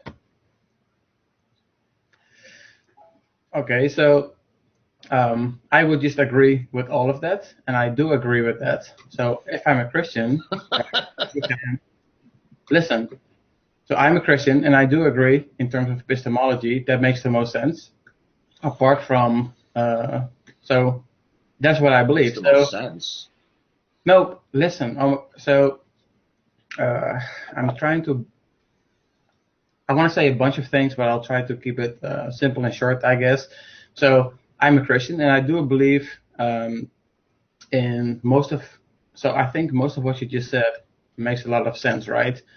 And I agree as a Christian that if you start with the Christian God and you look at the external world, everything makes perfect sense, and you can all fit it into nice little boxes. But just because I'm a Christian too, and I agree that just because I'm a Christian and that I agree that you have to start there, and then your epistemology is rock solid, it doesn't mean that I can, and this is very specifically because Mr. Rand said, well, I was listening for so-and-so. I wonder if Mr. Rand also listened into the discussion that Darth had with Brenda. So because when I came in, I was asking, okay, so what's the topic about? I was listening in for like 5 or 10 minutes, and then I said, well, hey, Darth, I think you are running over Brenda, and I think if I were to, hypotheticals, to step into the shoes of an atheist, and in terms of epistemology, you can intuit the laws of logic to be self-evident. Now, just because you don't have a clue what self-evident means, I don't know. Wait a minute. You said you could intuit that they're self-evident? I thought you just defined self-evident as being what you intuit. So what I just said. Wouldn't that be redundant to say you intuit that they're self-evident? I wasn't done. So if I were Brenda, then in terms of epistemology, you can rewind the tape. You have to start somewhere. Everybody does. She starts there by the intuition, and she moves from there, right? So I'm saying that is all that Brenda was trying to say, right? So just and I could, if I wanted to, attack that and raise arguments why I don't think that really works, and in terms of how we actually live our life and how we experience the world. But that's not. No, you don't raise an argument. You point out it contradicts the revealed word of God, David. Listen, so it's not an argument. It's not an argument. It contradicts the word of God. In debate and in philosophy, and this, you can once again rewind the tape. There are things like thought experiments and hypotheticals. Even Greg in a moral argument says, if God does not exist, we don't have a foundation for objective morality. Yeah, and Craig is arguing as an unbeliever when he talks like that. That's just silly. That's a different theology. That's just a different theology. Darwin's, that's really fucking stupid, man. I don't really care whether you think it's stupid or not. William Lane Craig. If you're saying that a Christian can't engage in a hypothetical, I'll be brief, Shamus. You can criticize me and evaluate all you want. I'd like to finish my statement. William Lane Craig stated, not as a Christian but as a philosopher, we cannot know that we are not brains in a vat. That flatly contradicts the revelation of God, Shamus. I think Craig was correct in that, but I don't think there is any way absolutely to determine that you're not a brain in a vat. In your worldview, you can't determine anything, Brenda. Well, you can't. You can't. When you simply presuppose a revelation. When you say what you see, that statement that you just made is an assumption. Okay, you are assuming based upon your assumptions that I am assuming. Now, I want to ask you a very simple question, Brenda. Is it possible that the Christian God exists and has given revelation? Is that possible? I don't, as formulated, no, I don't think the Christian God is possible because it is inconsistent and violates the laws of thought. And are these laws of logic absolute? Well, real quick, Brenda, do you mind if I cut in, please? Go ahead. Okay, I appreciate it. Because I thought that was going down a path which I'm fine with, but I just wanted to touch on something we just left, which was the William Lane Craig thing. So to Didi, I want to say to you that I agree with what you just said about William Lane Craig when he said you can't know if you're a brain in a vat and how that would go against some interpretations of Christianity. I agree with you there. Yeah. However, I was not bringing every thought into captivity to Christ. However, though, I don't disagree with his method because I'm sure that he knows that goes against Christianity, but he's merely saying it because he wants to closer appeal to the exact audience that he's trying to reach. Okay, let me ask you this question. When he made that statement, is he casting down imaginations and bringing into captivity every thought into the obedience of Christ when he says we cannot know if we're brains in a vat? Yes, I believe he's within... No, that's false. Hold on, I'm still answering though, please. Within himself. Now, I'm not inside of him, so I don't know, but I'm going to guess that he holds a pretty mainstream Christian interpretation. So I'm going to guess that within himself, he shuts down, he's holding a thought captive to Christ within himself. But he knows... That's duplicity. Hold on a second though, please. But he knows that the people he's trying to reach don't hold every thought captive to Christ. So what I believe he's doing is something along the lines of what Matt Bell does, which is, look, the audience I'm trying to reach, they have these axioms, they want evidence, so I'm going to play on their home court and still prove that God exists. That's an unbiblical. Can I just ask you a question, Darwin? What's the end game to this? Like, what are you insinuating? Are you insinuating like these Christians that do these are not true Christians? They're heretics. What are you insinuating? They're in violation of clear directives in Scripture. I mean, does that mean they're heretics, or they're not really Christians, or? I didn't say Craig was a heretic. I said he's in violation of Scripture. He's contradicting. I know, but God's do you still revelation. think he's a Christian? I have no reason to doubt that he's that. I believe he's a Christian, but I'm simply pointing out that in his attempt to be liked and accepted among philosophers, he's having his mind and his thinking and his words in both camps. He's flip-flopping back and forth. Okay? No, I don't think that's true. I think William Lane Craig is well known as an evidentialist. He believes that he can demonstrate that the God of Christianity exists. That's not the issue. That's not the issue. And he and Matt Bell agrees with William Lane Craig and also disagrees with presuppositionalism. Evidentialism. Okay, evidentialism apart from the revelation of God is meaningless. Actually, Matt Bell said recently on a Bible Thumping Wingnut hangout that he has changed his views on the presup. I was not aware of that. Yeah, well, Brenda, be be careful because you're an outsider, and I don't mean that as a pejorative way. By the way, I was assertive in my questioning with Brenda, but it's nothing personal. I think Brenda is very cordial, very polite. The reason why I was assertive is because Brenda was not answering my simple questions. But I don't want to beat a dead horse. The bottom line here is this: many Christians are accustomed to a widespread practice that in order to, and I'll say this in quotation marks, reach the unbeliever, we have to reason and appeal to the autonomous thinking of the unbeliever. For example, Shamos, when an unbeliever says, give me evidence that the Christian God exists, and we point to the revelation of God in natural, innate, and special revelation combined, and they say, no, justify God's revelation independently and external of that revelation, they are making a logically incoherent request. No, they're not.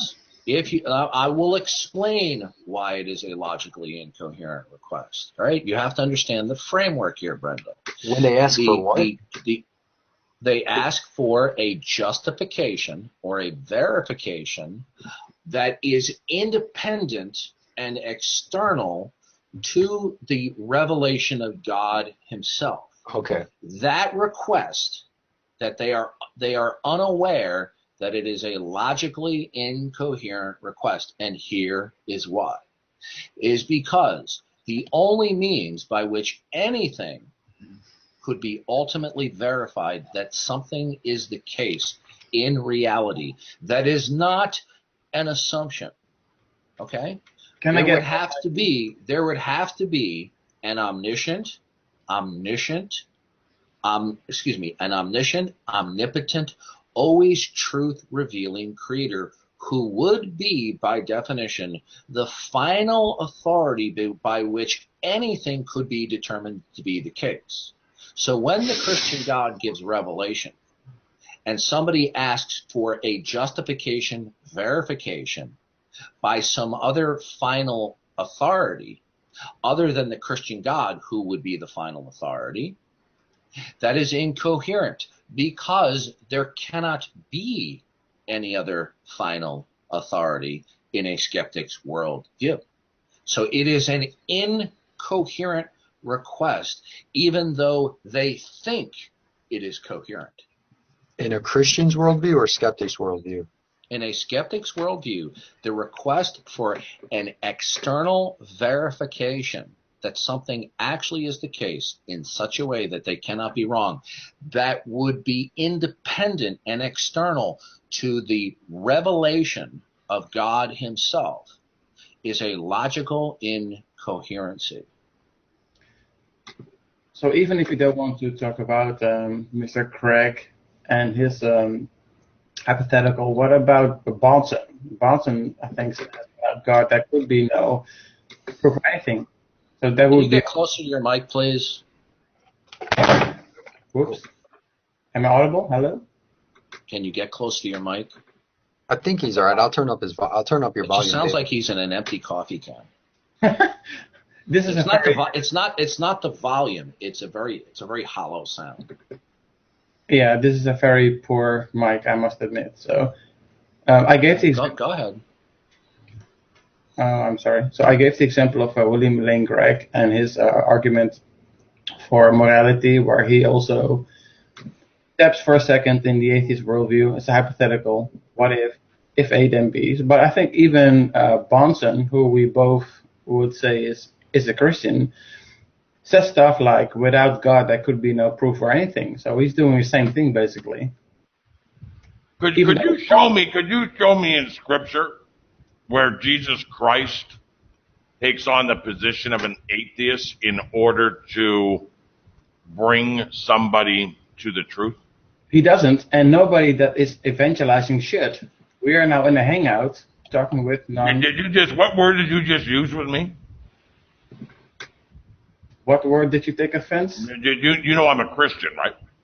Yes. If you want to hold that type of conversation with a non-Christian, that's between you, him, and God. But when you speak to me, I would appreciate it if you were mindful that I'm a Christian. What did you take offense to exactly? Because I'm not sure. You're well aware of what I took offense to. Now you're just No, playing stupid. I'm not. I couldn't. Now you're playing stupid. Just know that I know.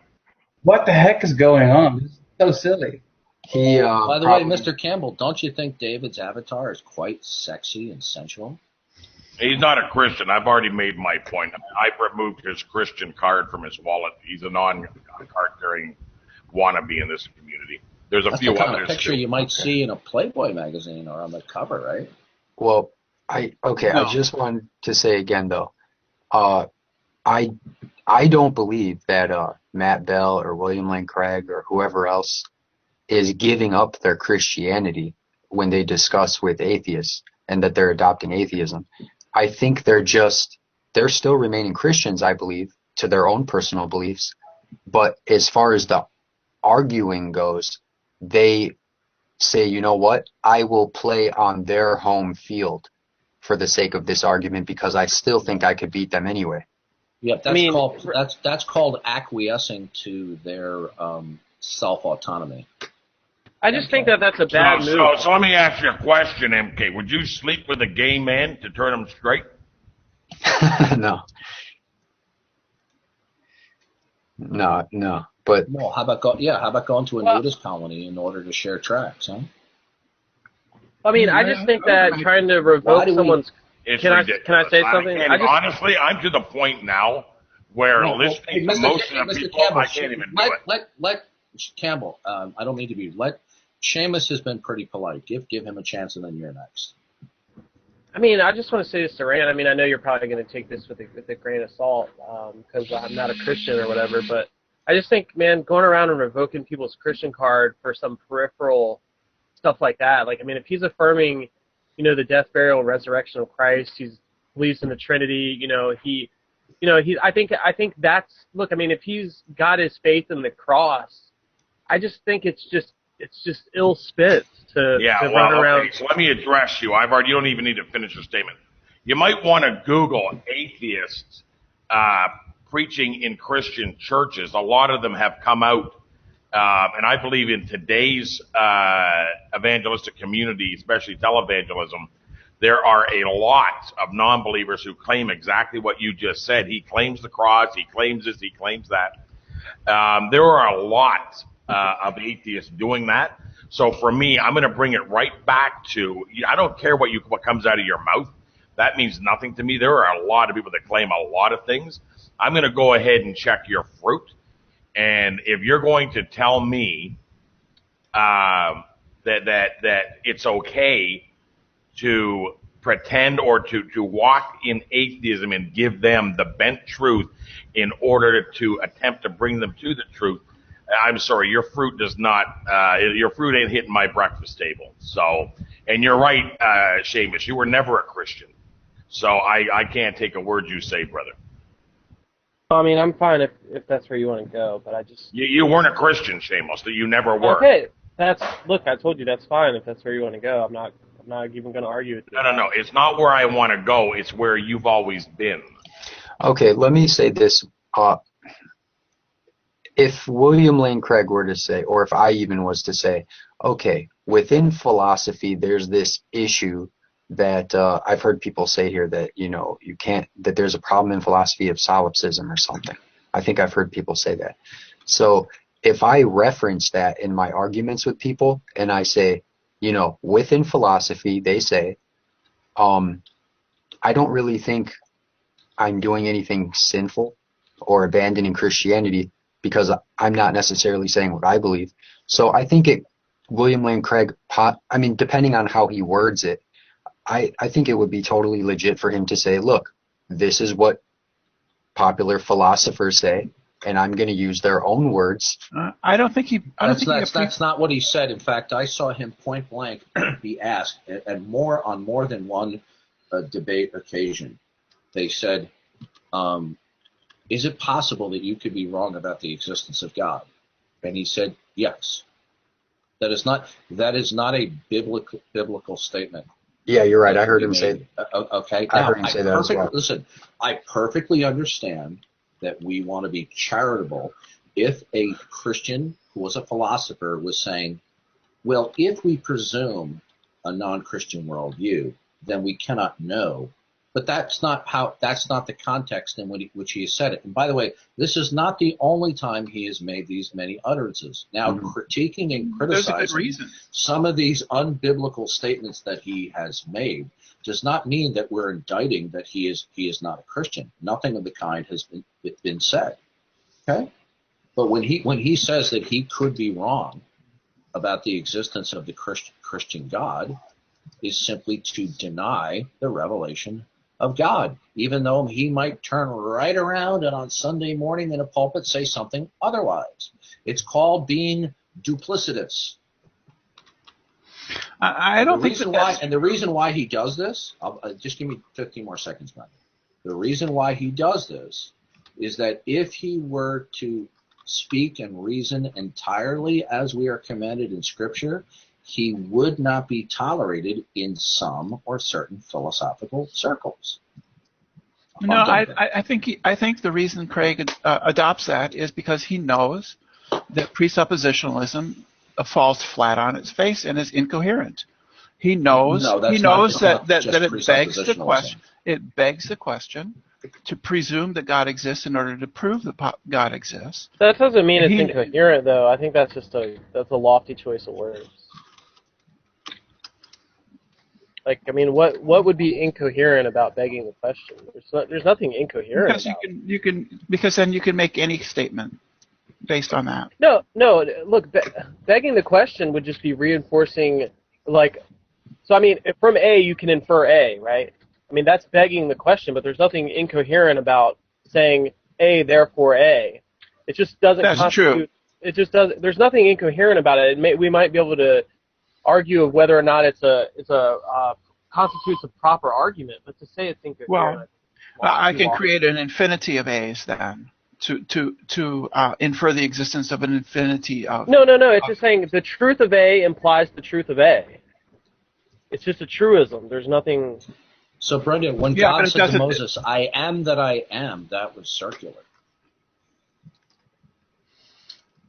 Yeah, I don't know what the original text means. Well, the problem. I don't know what that means. Is any objection that you raise whatsoever, given your worldview, would just simply mean that what is said does not comport with your assumptions.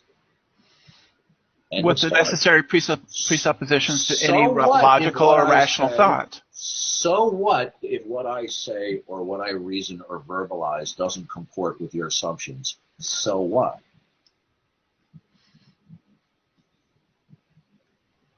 Now, do you have a response to that, Brenda?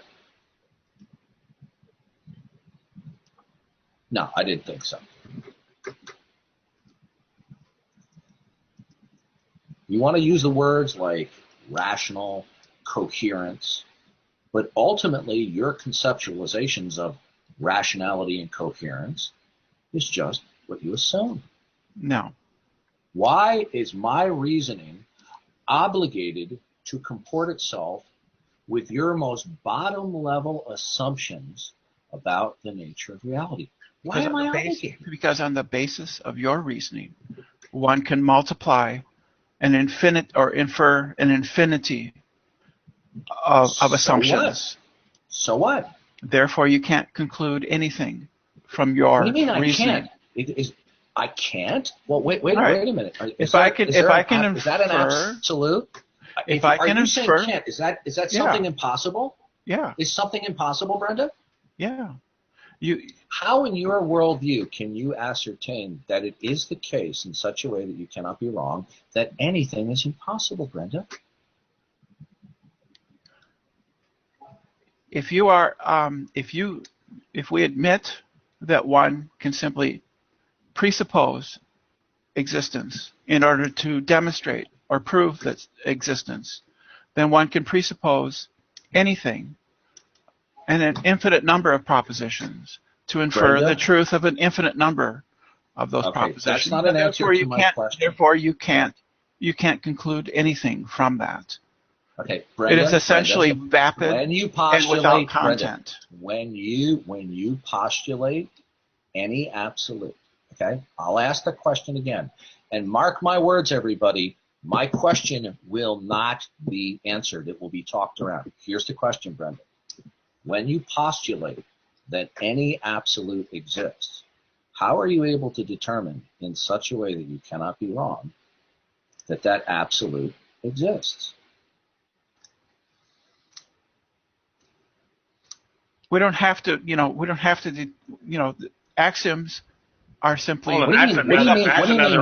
Absolute. What do you mean? We? I'm asking you. How can you, not we? How can you determine in such a way that you cannot be wrong that any absolute exists? She's going to use an absolute to answer. I mean, why. Darwin, you don't realize you've had this conversation with Brenda more than 2 times in my presence.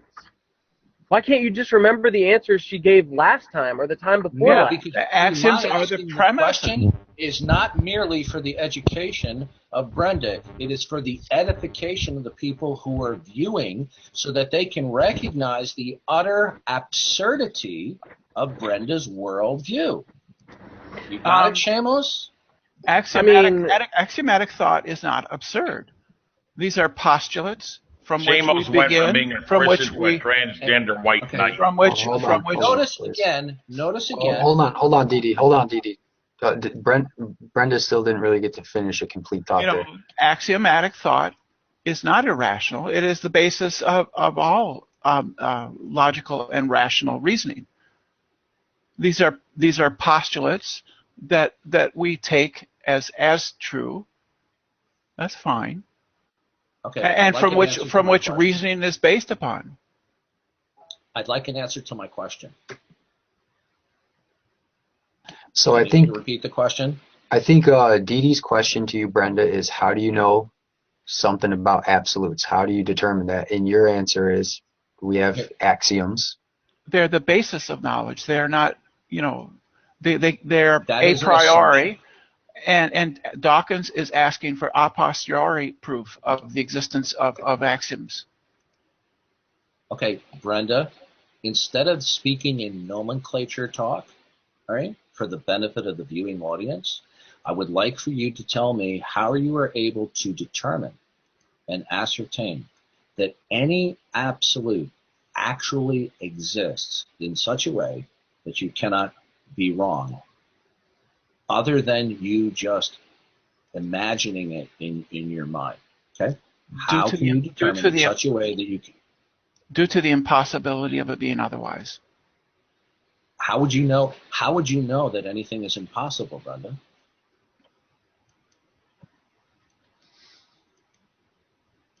It's simply if you can demonstrate the possibility of denying the laws of thought and thinking from that denial, then please do so. How do you demonstrate that how do you demonstrate, given the parameters of your worldview, how do you demonstrate that how do I demonstrate is the case in such? Let me finish. And I would appreciate in your answer to my question that you don't give me your nomenclature talk about axiomatic systems, because that's just a word salad. Now, how can you determine that anything is the case in such a way that you cannot be wrong? And or how can you determine that any absolutes exist in a way that you cannot be wrong, other than saying you start from an axiom?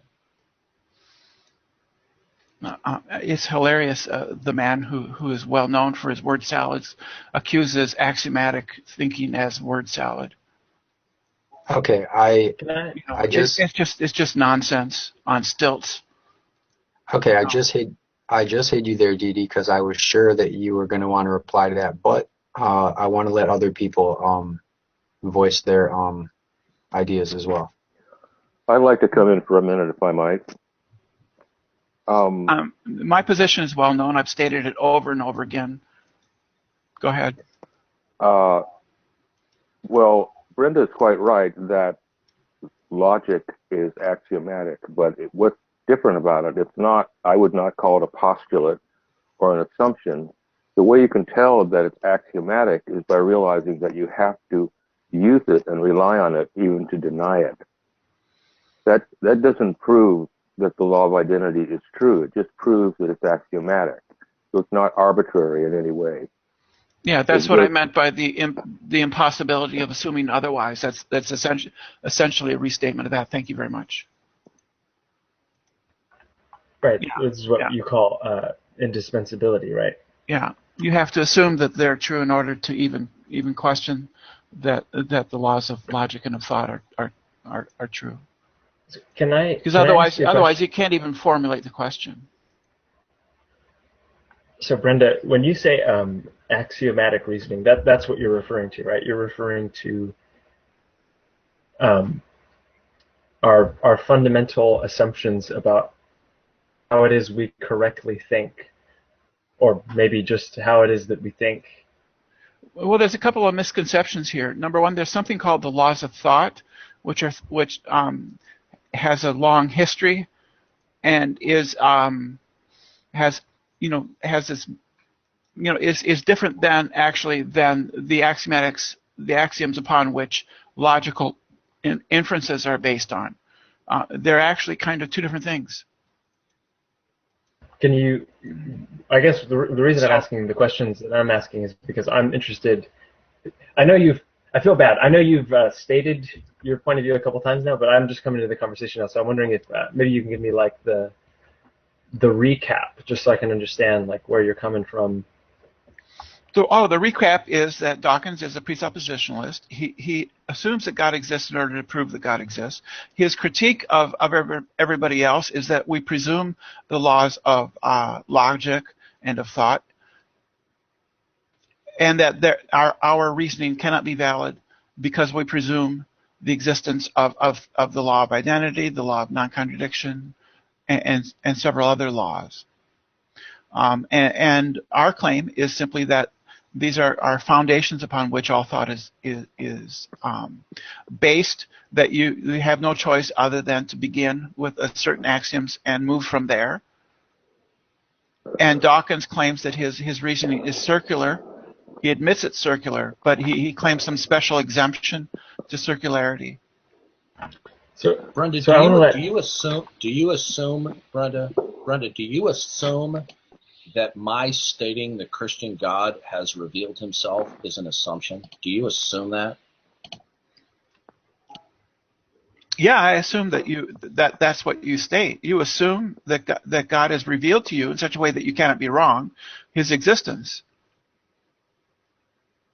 That's an assumption that you make. Is it okay if I make a distinction about, because I'm hearing, I know there's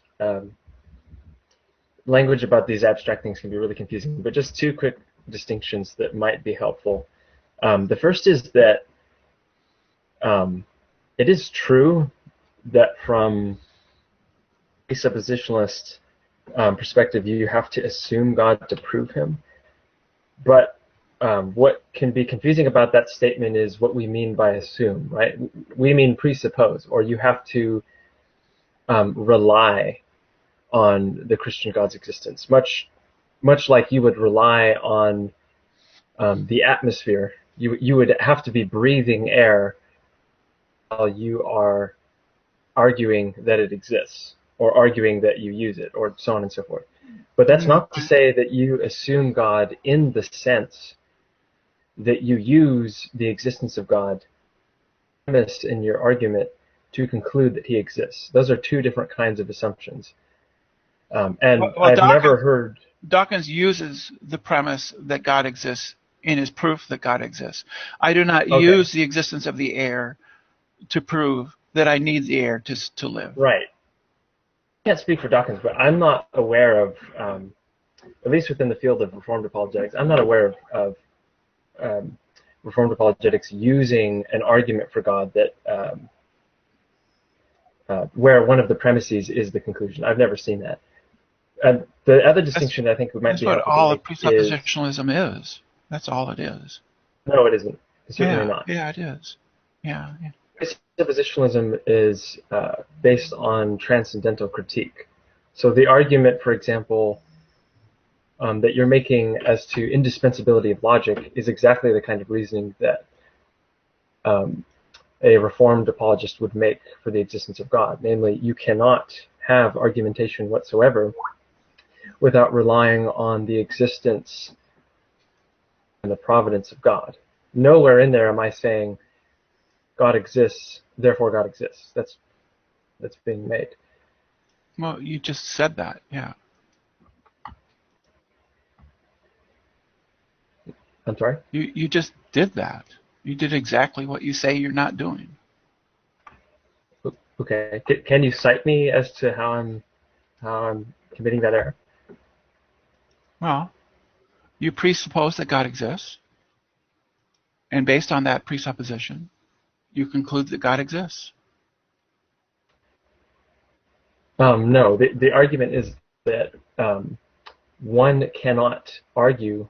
So, for example, one just as an example, one cannot question whether or not God exists without relying on his very existence. Therefore, in the same way that one cannot begin to argue or to question facts or to analyze anything without invoking rules of inference and the like, in the same way, one cannot question anything or argue or what have you without invoking the existence, providence, and revelation of the Christian God.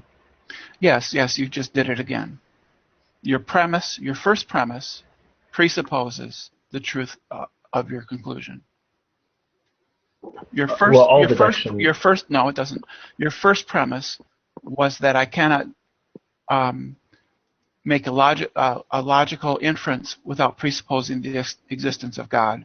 From that premise, you use that to construct your argument that God must exist. Yeah, I don't see how that's problematic. That is not the statement that God exists. Because the conclusion is present in the premise. It's not the same thing. It's quite easy to see it. I can simply say God doesn't exist, and I can go right on talking about other things, including the laws of thought or anything else. I don't need God's existence to make any of those other arguments. But if I say A isn't A, that's it. I'm dead in the water.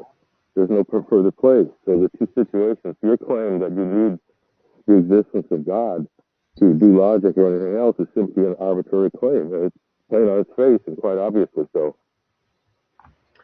Ding, I think you might be using a phone or something, but I think your finger might be over the microphone because you're really unclear. Okay, can I repeat it then? That's much clearer. Yes, please do. Your claim that you have to have the God to use logic or anything else is false. It's an arbitrary false claim. I could simply say, there's no God. And I can go right on doing logic. There's no problem with that. But you can't say A is not A.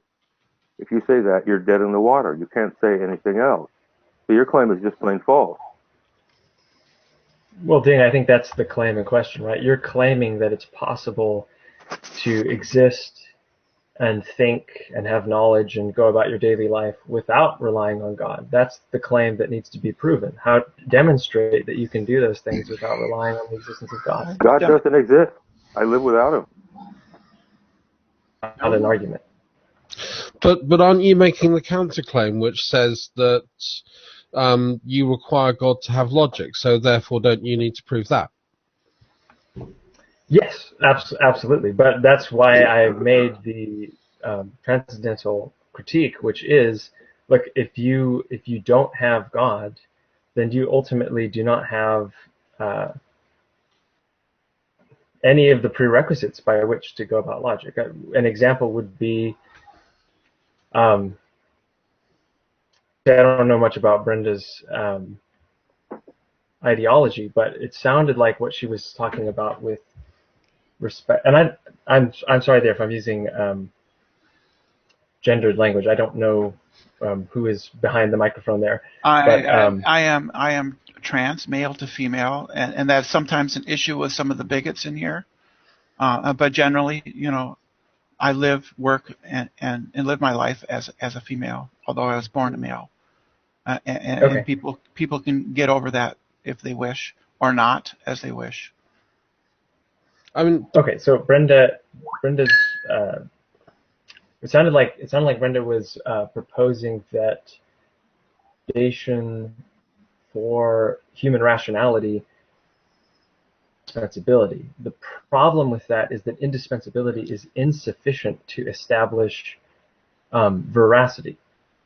Why? Just because, simple analogy will do. Suppose that I was trapped on an island, and all that I had there was sand. Right. What Brenda is saying is, well, we should conclude that we can or must build a boat with the sand because the sand is all that we have. And any rational person would look at that and say, well, that's ridiculous. Just because sand is all we have doesn't mean sand is useful for making a boat. These axioms are all we have doesn't mean that they're rational. You couldn't conclude anything from the fact that they are all we have. That's an irrelevant point. The only difference I see between the presuppositional perspective and an atheist perspective is one from a theist, from a Christian world perspective, you're relying on external validation. But that's a foundational belief, which I know Dawkins is going to jump all over in a second. Which is fine. If you want it as a foundational belief, you don't have to justify it. If it's not what you class as a foundational belief, you do have to justify it. And it's the same with the axioms of properly basic beliefs. They're foundational axioms. They don't require justification.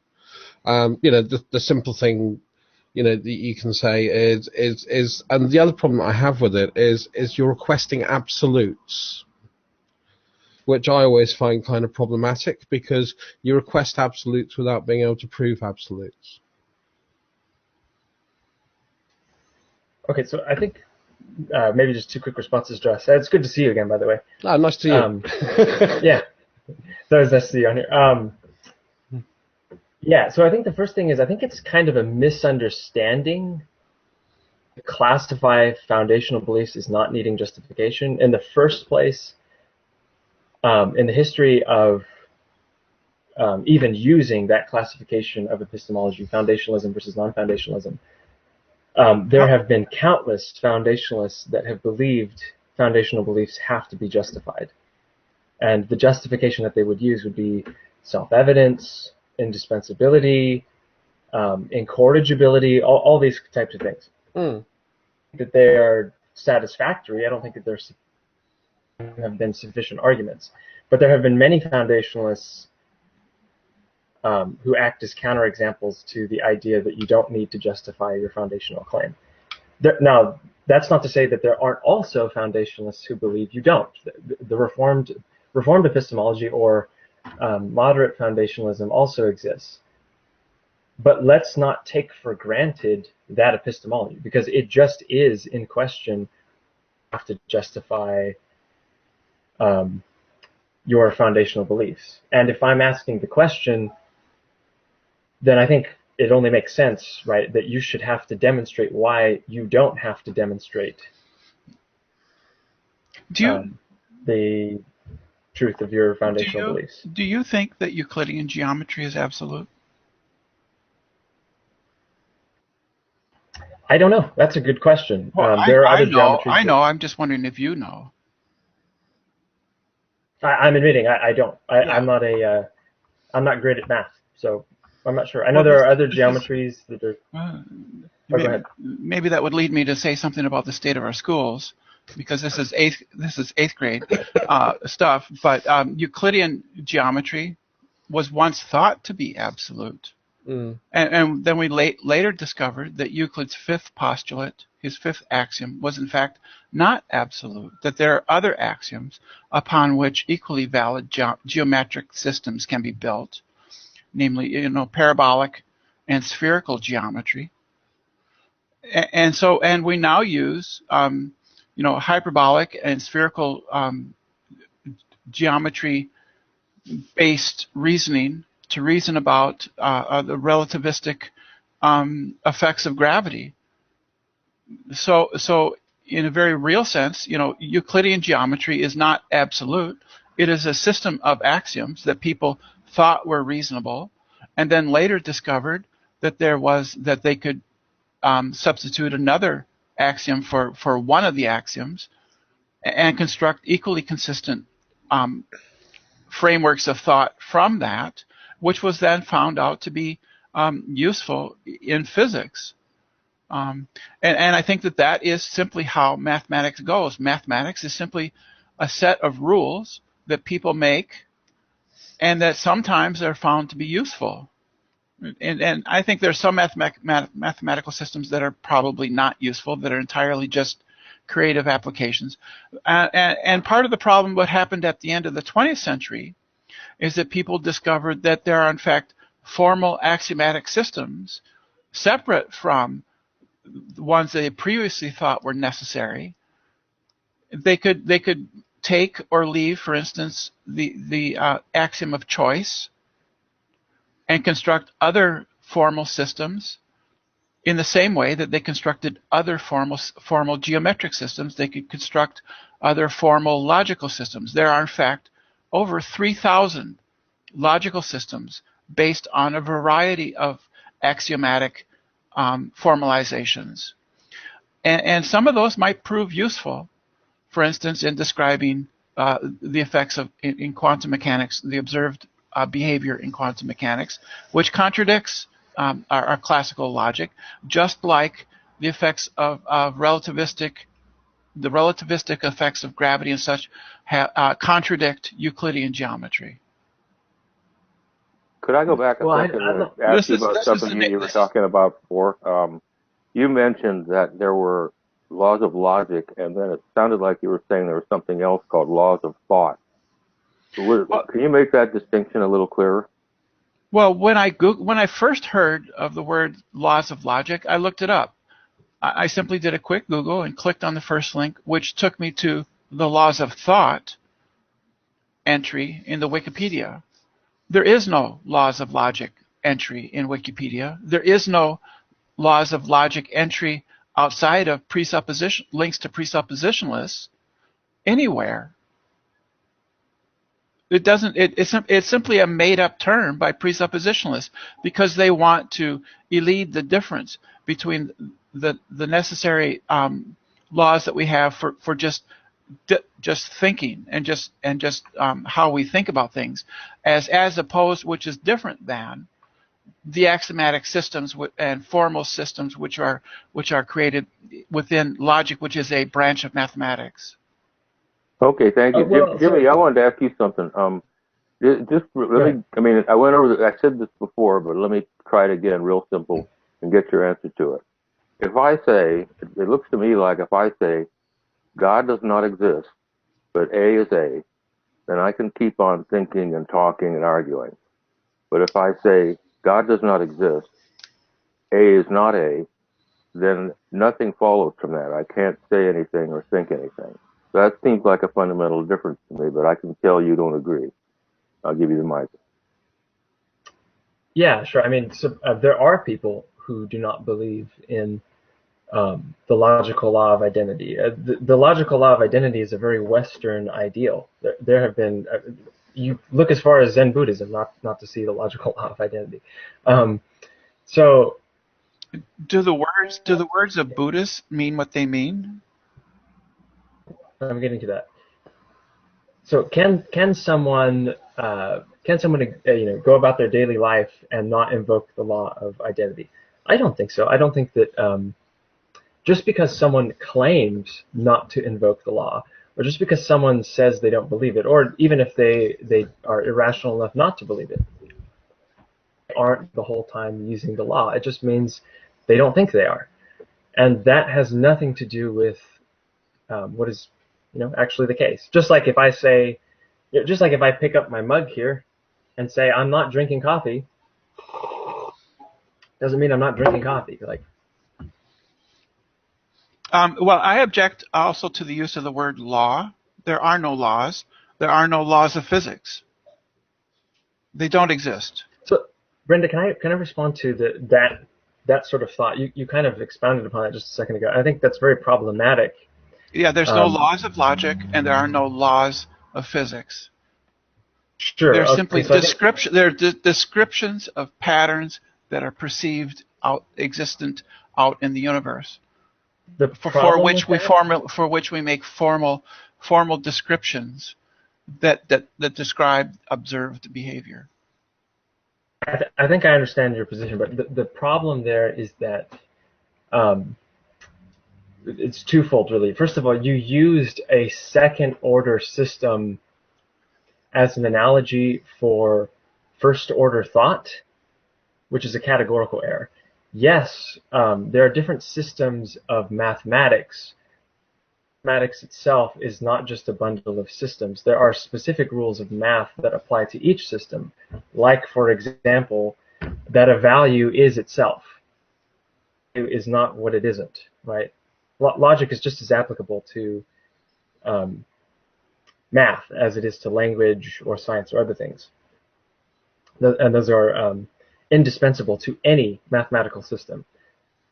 Numerical geometry, yes, you can have Euclidean geometry, and that's why I answered with, I don't know if even either of those is a more accurate description of reality. I'm not convinced that than the other, but they're just useful systems. But each system has specific parts or qualities which are not dispensable and which have to be found in each system. Meta of each.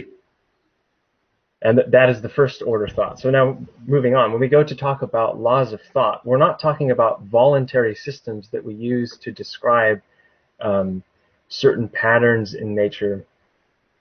What it even means to think at all, to classify things, to judge propositions, all this kinds of stuff.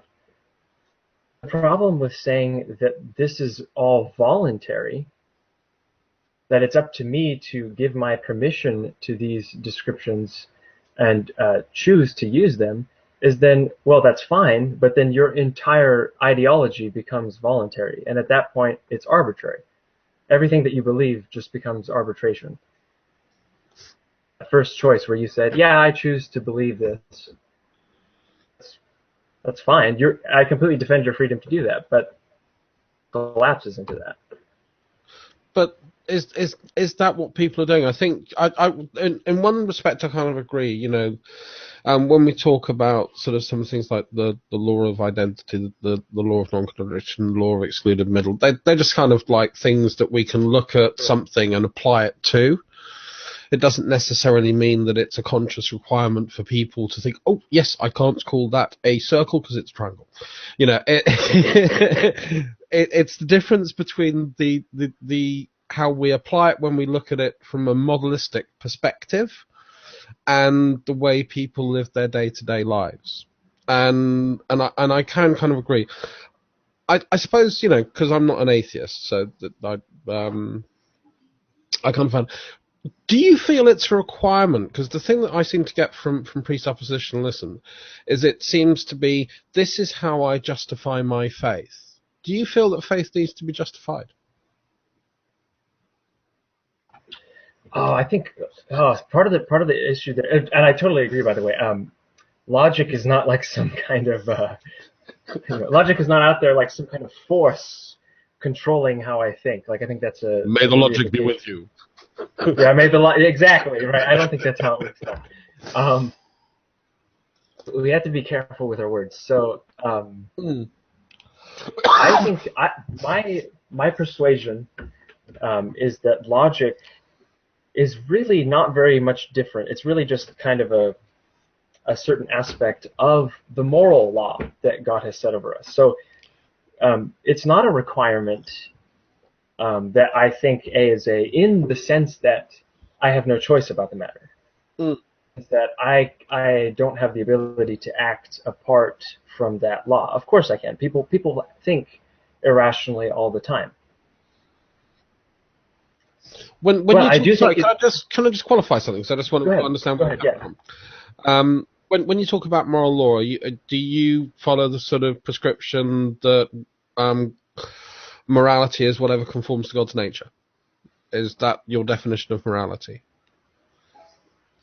No, and I feel bad because I'm not trying to. Goodness. I'm not.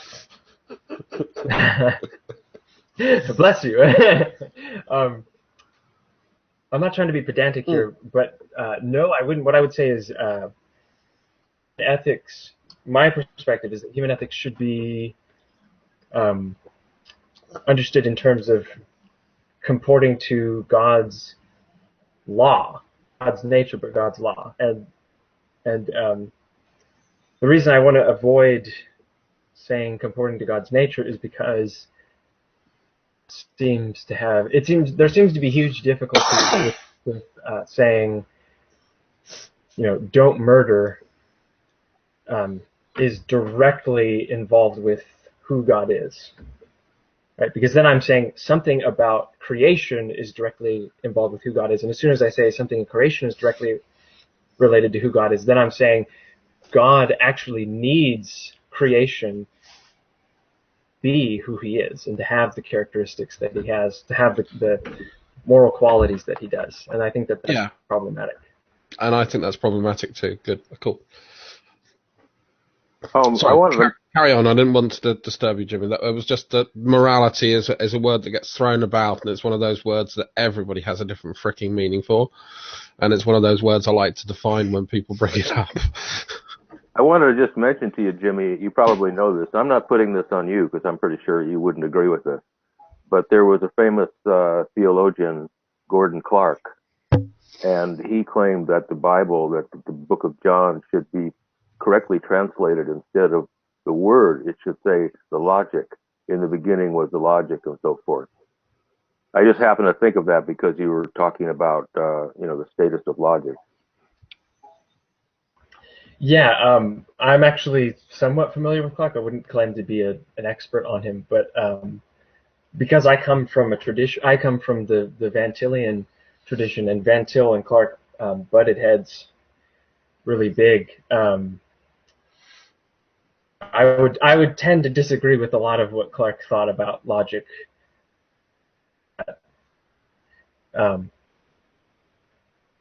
Where was I going with this? Oh, I guess what I was just explaining is I don't think the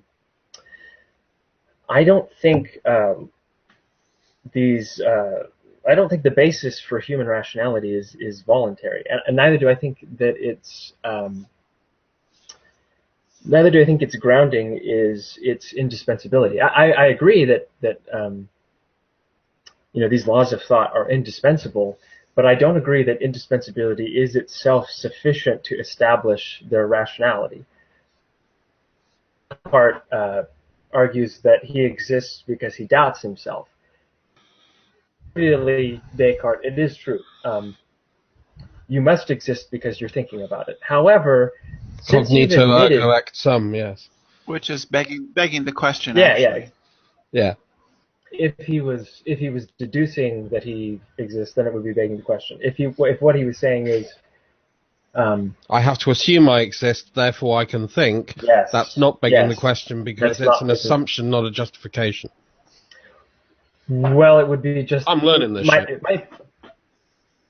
It could be a justification by transcendental critique, right? He's demonstrating that a precondition of doubting is his existence.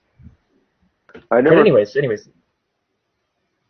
really quick. The problem with such indispensability arguments is, okay, Descartes, that's great, but based on your own system, you've already admitted that you're a fallible being, and you're not morally perfect, right? You can be foul. Given all of those properties, you as a being are not sufficient to ground this knowledge that you have. So who does ground this knowledge? Right? Who is out there to give you that knowledge that you have? Indeed, I agree that you have it. Where does it come from? And that's where I start to have a problem with the argument when you start to go for the external requirement. Because I don't think that it's necessary, and we can actually prove it, because in my view, and it's almost like a reverse of the, you said everybody's fallible, but we have this ingrained rationality. There are a lot of people in this world who are not rational, who are mentally insane, who have brain damage, who have chemical imbalances, that have huge levels of trauma that's been committed against them, that just lack the ability for whatever reason. So they don't have that grounding. That's where I start to see a problem with the argument. Yeah, I can definitely respect that that objection, Dress, but I think maybe a response would be, doesn't the counterfeit assume the genuine? So, in other words, in order to say that someone is insane, that there is some kind of standard of health and sanity and rationality in people in general. But it's how you conform in society. It's the same way that what we would consider to be sane in, say, a Western society. I'll give you a good example. In the UK, we think it's insane how many guns you have in America and the amount of people that die every year from gunshots. Well, that's a normative judgment. It's not an absolute one. No, but that's my point about the fact that rationality. If you were in Cambodia during Pol Pot's regime in the killing fields, it was irrational to follow what the state dictated. For them, it would have been irrational for you not to. So again, it's about the fact that what we class as rationality, in some terms, is relative to the society that you live in. I don't think that... or is that a really crap argument? Well, I don't know if it's a crap argument or not. I guess I want to add to what you're saying, or make an addendum to what you're saying, or a footnote, which is that I think that Pol Pot was himself a psychotic individual. He was literally he suffered from psychosis, in my opinion. I was alive at that time. Me too. During Pol Pot, and from what I recall of statements of his in the media, it seemed to me that he was, actually pretty Fruit Loop. Yeah, he was definitely a psychotic individual, and sometimes psychotic individuals will take over a state or a nation. Was Mao Zedong psychotic? Mao Zedong. I don't know enough about him. He slaughtered through systematic starvation a minimum of 65 million people. Yeah, he is probably most likely a sociopath then, at the very least. Psychosis would indicate psychosis. Sociopath is not a psychiatric diagnosis. A sociopath is not disconnected from reality the way somebody who is psychotic is. And it's an associative disorder. What you're simply saying is because somebody who in their worldview did not see it problematic ending the life of human life, that therefore that they're insane. Well, no, I said he was sociopath. No, you said he was psychotic. He said sociopath, actually. I said in your worldview, what would be the standard in your worldview? What is the standard for sanity?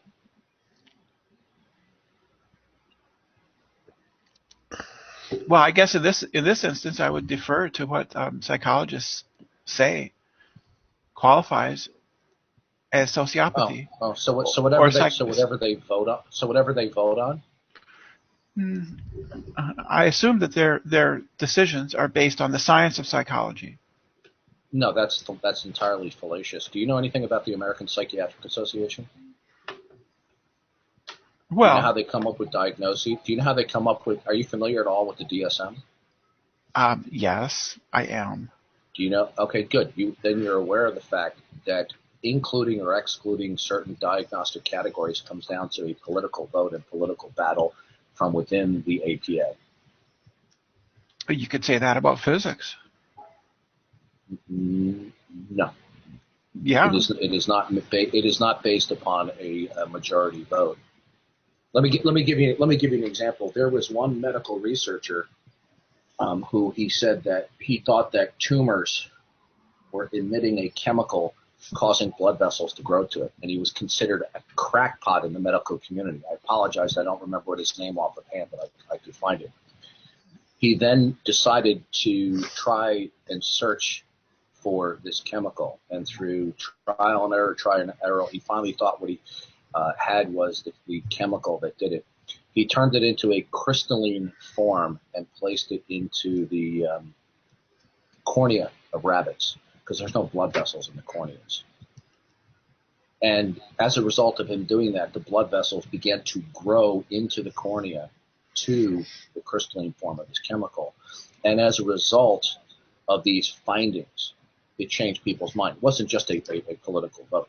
The bottom line is simply this. Well, I think the same applies in psychiatry. Your plumb line for sanity is just either what you arbitrarily choose, or whatever is socially fashionable, or what a particular elite group of people, and in this case, psychologists, say it is. Well, sanity itself is simply a normative idea. Okay, good. So Pol Pot killed a lot of people, and a lot of other people didn't like that. So what? Well, because I think he was psychotic. He was disconnected from reality. Yeah, so psychotic is just simply doing what other people don't like. No, he was actually, deeply mentally ill. Mental illness is not something that is simply a social norm. Are there mind germs? Are there mind viruses? No, but you can have chemical imbalances which induces psychosis. You can have congenital and chemical imbalances. Many forms of schizophrenia are organic. Here's the problem. Well, they may be organic, but you see, you're making a pronouncement because Pol Pot and others like him, such as Mao Zedong, Stalin, Hitler, and others, from within their worldview, did not see the problem of removing people from this planet before their due date of death, that somehow means that they were insane. Well, then all you're simply saying is insane is just what a majority of people like or dislike. That's all you're saying. Yeah, it's a bit like the Salem witch trials. You haven't demonstrated that Stalin, Pol Pot, or Mao Zedong had organic malfunctions in their brain. They simply chose a path of power that you don't like. The fact that they Dawkins, why do you keep using the word organic problems? Because it's not necessarily organic. It can also be traumatic experiences that cause but in Brenda's worldview, according to what Brenda said earlier, it would be because in Brenda's worldview, the mind and thoughts are simply whatever the chemical and neurological activities in the brain are. Yeah, and it depends on how the synapses are connected, and that's part of what trauma does, is the way it reconnects or reprofiles the brain. I'm not an expert on this. Okay, you're completely scurrying down and segueing onto a rabbit trail of what we're not discussing. I'm following down the exact argument you're using. Now you're now introducing psychological theorizing as to why certain people behave and think they are the way they are, either through experiences or their nurturance or childhood. That's not what we're discussing. That's what you're doing. Sorry, Brenda, you carry on. I don't think that Mao Zedong or Stalin were necessarily psychotic. I didn't say they were psychotic. I said they're sociopaths, which means they have certain features of their psychological makeup. I do think that Pol Pot was psychotic, and I think that there's a very big difference between. Based upon what?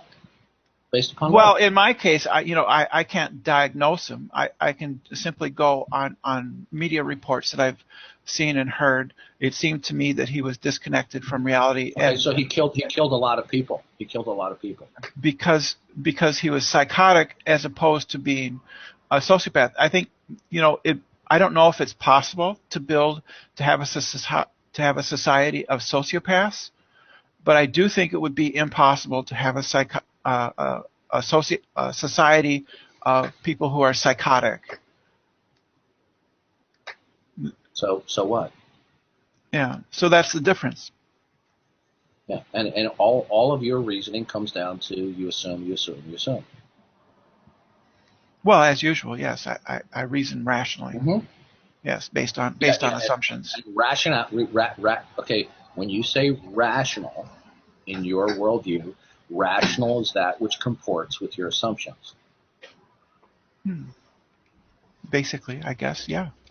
And therefore, Pol Pot was rational when he acted in a way that comported with his assumption. From his perspective, he may have thought he was rational. I don't think he was rational at all, even based on his beliefs. That's what rationality is in Brenda's worldview. So a person's actions or thinking comports with their own chosen assumptions. Can you ask her what she thinks rather than tell her? Well, I think that Brenda actually earlier, before you entered the room, probably an hour or so ago, Brenda stated such. I think that Stalin acted rationally based on his beliefs. I think those beliefs were abhorrent. I don't think that Pol Pot acted rationally based on any beliefs whatsoever. I think his behavior was completely irrational and had no logical basis at all. In your worldview, rationality is that which comports to your assumptions. Yeah, and I don't think that Pol Pot comported to any kind of assumptions. His behavior was chaotic and completely irrational. That's just simply absurd. Pol Pot was a materialistic atheist. He believed very strongly in the theory of evolution. He was a communist, and his behavior was completely consistent and comported with his I don't think so. Actually, it's to my understanding that we're talking about Stalin, right? I believe he viewed the theory of evolution of being way too supportive of capitalism, so he actually had those books burned. But yeah, I think it's weird to try and armchair these crazy ass dictators from afar, or say that are measuring sticks of their rationality. I think it's weird to say that absent of being psychologists and shit like that. And people who are schizophrenic. I don't have the foggiest idea of anything that you just said, Wolf. People who are schizophrenic. That's a personal problem, dude. I'm not talking to you. I'm talking to Brenda. The people who are schizophrenic. No, I still don't understand a word you just said, Wolf. Okay, well, take an English class. That's not my problem. No, I'm very articulate in English. It's just that you need to work on presenting your thoughts coherently. People who are schizophrenic. Okay, you can talk, Brenda. You can talk now. People who are schizophrenic or experiencing a psychotic break can believe many things like evolution or other ideas, but it does not follow from the fact that they believe those things that those things cause them to believe that way. The reason they believe that way is because there's an organic illness going on in their brain. I'm not sure that you can say there's an organic. I don't think sociopaths like Stalin had an organic disease going on. I'm not convinced of that, but I am. You're going to get the Nobel Prize. You're going to get the Nobel Prize in science, figuring out what actually causes schizophrenia. Well, it's well known that many forms of schizophrenia have an organic basis. No, it's not. No, it's not well known. It is commonly believed that schizophrenia has an organic etiology. Yeah, that's what I just said. There's been no scientific determination that is in fact the case. I happen to believe also that many types of schizophrenia probably do have an etiological base to it. Well, I'd like to etiology. I'd like to come in and say something, if I might. I just want to say something very briefly on a different topic to Brenda, because this whole thing, this whole thing is a big rabbit trail to me. I really don't care whether Pol Pot was a nutcase or not. Brenda, you referred to the laws of thought, and there's a very important distinction, the way I see things, which is that I think that identity is a human conceptualization of a metaphysical fact. So the real point is that existence is identity. Everything that exists is something and is what it is. And the law of identity, or the principle of identity, is simply a human conceptualization of that.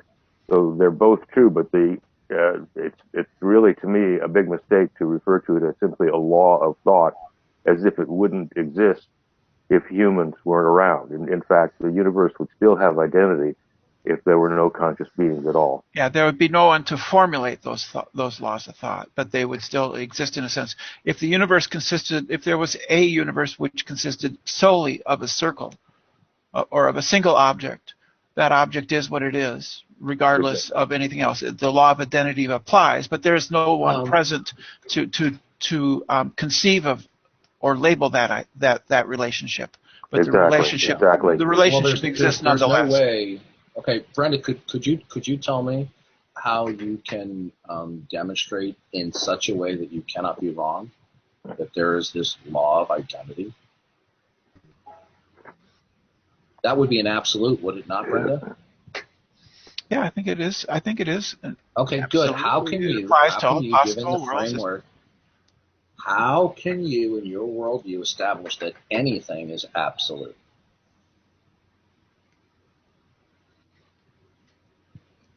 So you're asking her to make an I guess I don't really have an answer to that. Okay, well, if you're going to say that there's a law of thought, such as a law of identity, law of non-contradiction, law of excluded middle, these are absolutes, and they could not be otherwise. Tell me how you are able to determine, other than that you assume it, that any absolute exists. The best any human being can do is say that we've seen nothing that contradicts it. Yeah. That's not an answer to my question. It is. Yeah, but the way it's being asked, I mean, you're sort of setting her up to support an absolute claim, and she's not required to make that in order to us like have a law of thought. Or when you say Earth to Wolf, when you say that something is a law, you are conveying the idea of something that is global or universal. Now, in the case of the laws of logic, it would mean that A cannot equal not A in all times and all places. That is a universal claim, and that there are no exceptions. How is that? That's a misuse. That's a misuse of the word law. Law mainly means knowledge. Hold on, Dross. I just want to address that, and I feel like we can move on from this. But just going back to the laws of logic, I mean, they exist as such that they don't need to be like proven as things. I mean, they're simply true. How did you determine they exist? They don't exist as things. You know, they're simply true. All right, the law of identity, the law. Okay, is it the case? I want to finish. I'm not done yet. I'm not done yet. I'm not done yet. Go ahead. I'm not done yet. I'm doing a Darwin's deity. I'm not done yet. Okay, please allow me to finish. Thank you. Well, if you're going to do a Darwin's deity, you're going to have to increase a lot of IQ points. Oh, come on, please put on your adult hat. Stop interrupting. That's more like narcissism, but okay, whatever the fuck. They're simply true. Okay, they didn't come into being as a result of a thought or because of a mind. They're simply true. All right. I mean, that's just properly basic. That's what it is. It doesn't. Your criteria of trying to make an absolute claim, no one needs to do that. All right. That's sort of like an irrelevant thing. How do you determine that anything is true? Well, I mean, do you have an argument behind this, or like what? Because I'm not trying to go down a rabbit trail. Well, if it doesn't matter what my reasoning is. You made an assertion that the laws of logic or the law of non-contradiction is simply true. How are you able to determine that? Evidence and observation. It's not even a matter of being determined. That's just how we produce the structure of thought and reasoning. Okay, is the law of non-contradiction true in all times and all places, or is it just considered true as a human conventionality? We have seen no evidence to the contrary that it is not true. That's not an answer to my question, and I would appreciate if Wolf could answer to himself. And by the way, evidence in your worldview is simply conclusions which are a product of your a collection of beliefs that comport with your basic assumptions about reality. So, Wolf, how are you able to determine? And in your worldview, all it is your assumptions. You know what? You already interrupted once. And I graciously responded to you. And I appreciate if you would. This is an open conversation, So, Wolf. Okay, so this now is you're an open conversation. I was speaking. No, this is an open conversation. I'll be glad to dialogue with you in a moment. I'm in an open conversation. Open conversation between anybody in the room. Now, Wolf. I'm sure you think that. How we are able to determine that the law of non-contradiction is true in all times and all places. I'd like to ask a question mere after human Dawkins. Conventionality? Because I think they're just language. I mean, I think they're just language, but I think Dress was trying to say something. So I mean, if you okay, so was your answer that the law of non-con? Okay, hold on a second. I didn't hear the clear answer here. I am glad to give Druss as much time as he wants here, but I didn't hear an answer to my question. Are you saying that the law of non-contradiction is simply a human conventionality? Is the law of non-contradiction a human conventionality, Wolf? I just said it didn't it didn't come about as a result of a thought, so I think that's what deletes that. I mean it's just simply true. It's just language. Okay, when you say it is true, does that mean it comports to reality, Wolf?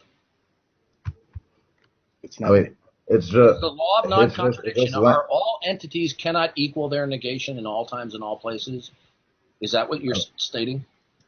I mean, I gave an answer to the question. I mean, if you don't like it, I mean that's fine. I didn't hear a clear, cogent response. I mean, okay, so you don't have a cogent response. Go ahead, Russ. We just heard in basically what I wanted to say is the fact that we're having an open conversation in this room where everybody was participating until you turned up. I would like to keep this, if everybody else in the room agrees, if people want to have direct one-on-ones, I'm cool with that, as an open conversation, not just one person dictating where the frickin' room goes. I'm not dictating anything for us. The answer to Dawkins' question is simply due to the impossibility of the contrary. We assume that the law of contradiction must be we presume it's truth or factness, because if we permitted contradictions, then you can just do anything or say anything, and it simply does nothing. It is impossible for us to think with absent the law of non-contradiction, because to allow contradictions it simply doesn't. That does not demonstrate the fact that you can't imagine how you could reason without it does not necessitate that is the case. Now you said it's impossible. Now let me ask you this question. I don't think it's. When you invoke that anything is impossible, you are invoking that something is absolute. Do you agree that invoking that something is impossible, that there exists an absolute, Brenda? I think in this case, the law of non-contradiction, then yes, it is absolutely the fact that if you permit contradictions to exist, then you cannot think or reason at all. Okay, that's not an answer to my question. Yeah. I'd like to add to that question. Okay, hold on. Sorry, I'm still speaking. Please don't try to control the room as you requested earlier. Brenda, when you state that something is impossible, that means that there exists an absolute. Now, could you tell me how, from your worldview, which starts with assumptions and builds upon assumptions, how can your basic assumptions and the ideas you build on determine that anything is absolute? Could you answer that, please? I think Darwin is the one that's controlling the room, and I would like to hear Druss have a chance to say what's on his mind without interruption. I was just going to say, by definition, the law of non-contradiction is what it is. You cannot have a square circle. You cannot have a round triangle. You cannot have an unmarried bachelor. It is true by definition, not by proof. Okay, so are you saying then that the law of non-contradiction is a conventionality, Druss? You would have to explain what you mean by that.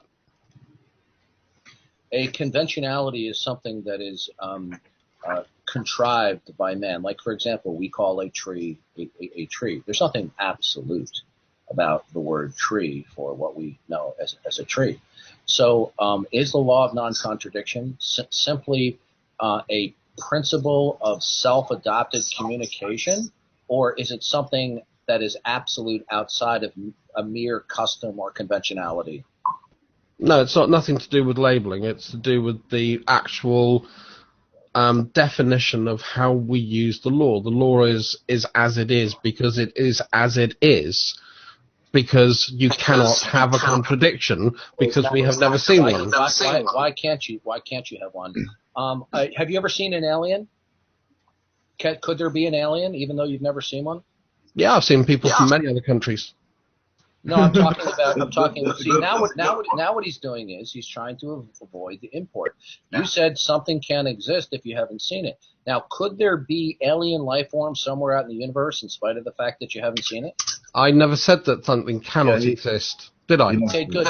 Can you tell me? Can you tell me why the law of non-contradiction could not otherwise be? How do you know that?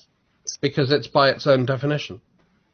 Well, I know it the way I know it, Darwin, and this is an important point. I think that the law of identity and non-contradiction, which is basically a different version of identity, is known to be true by immediate direct awareness and sense perception. When we see the world, we see something, we see that it is something. And the answer to your question about, well, how do you know that it's true in some other time or some other place? The answer is quite easy. You just say, okay, I'm thinking that in some other time, some other place, there's a time and place where A isn't A. And right away you can see that's nonsense. It doesn't mean anything. So the point is that these things are true of existence as such. They're true of existence anywhere. It doesn't matter where or when. They're simply true everywhere. I didn't know that. You haven't offered a justification. The fact that contradictions holding somewhere in reality would not be meaningful or nonsensical to you is not an argument that they cannot exist. Okay, right. That's like saying, well, what would it mean? For example, there are many things that you and I accept as true that are nonsensical and meaningless to people who have subpar intelligence or are mentally defective. The fact that something is nonsensical does not, therefore, ipso facto mean that it is not true in reality. So nice try, no cigar. So Druss, they tried to rescue you. Could you tell me, so the law of non-contradiction is simply definitional only? Is that the case? Or is it more than definition, Druss? I don't know. Did I claim it was just definition? Did I say it was just definition? I said it was true by definition. Okay, is it more than is it in any way true other than definition?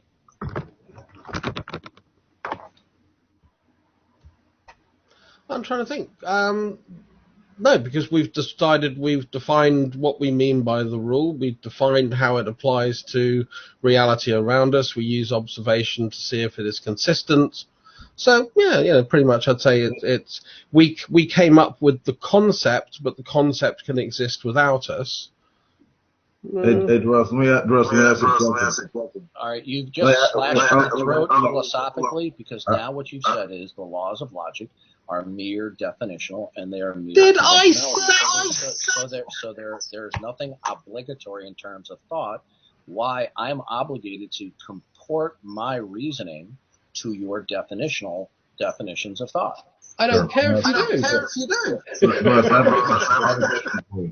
I have a question for you. Like, have you ever seen a cat that was all white and all black at the same time? Nope. Okay, like, like, why is that? Because it would be a contradiction.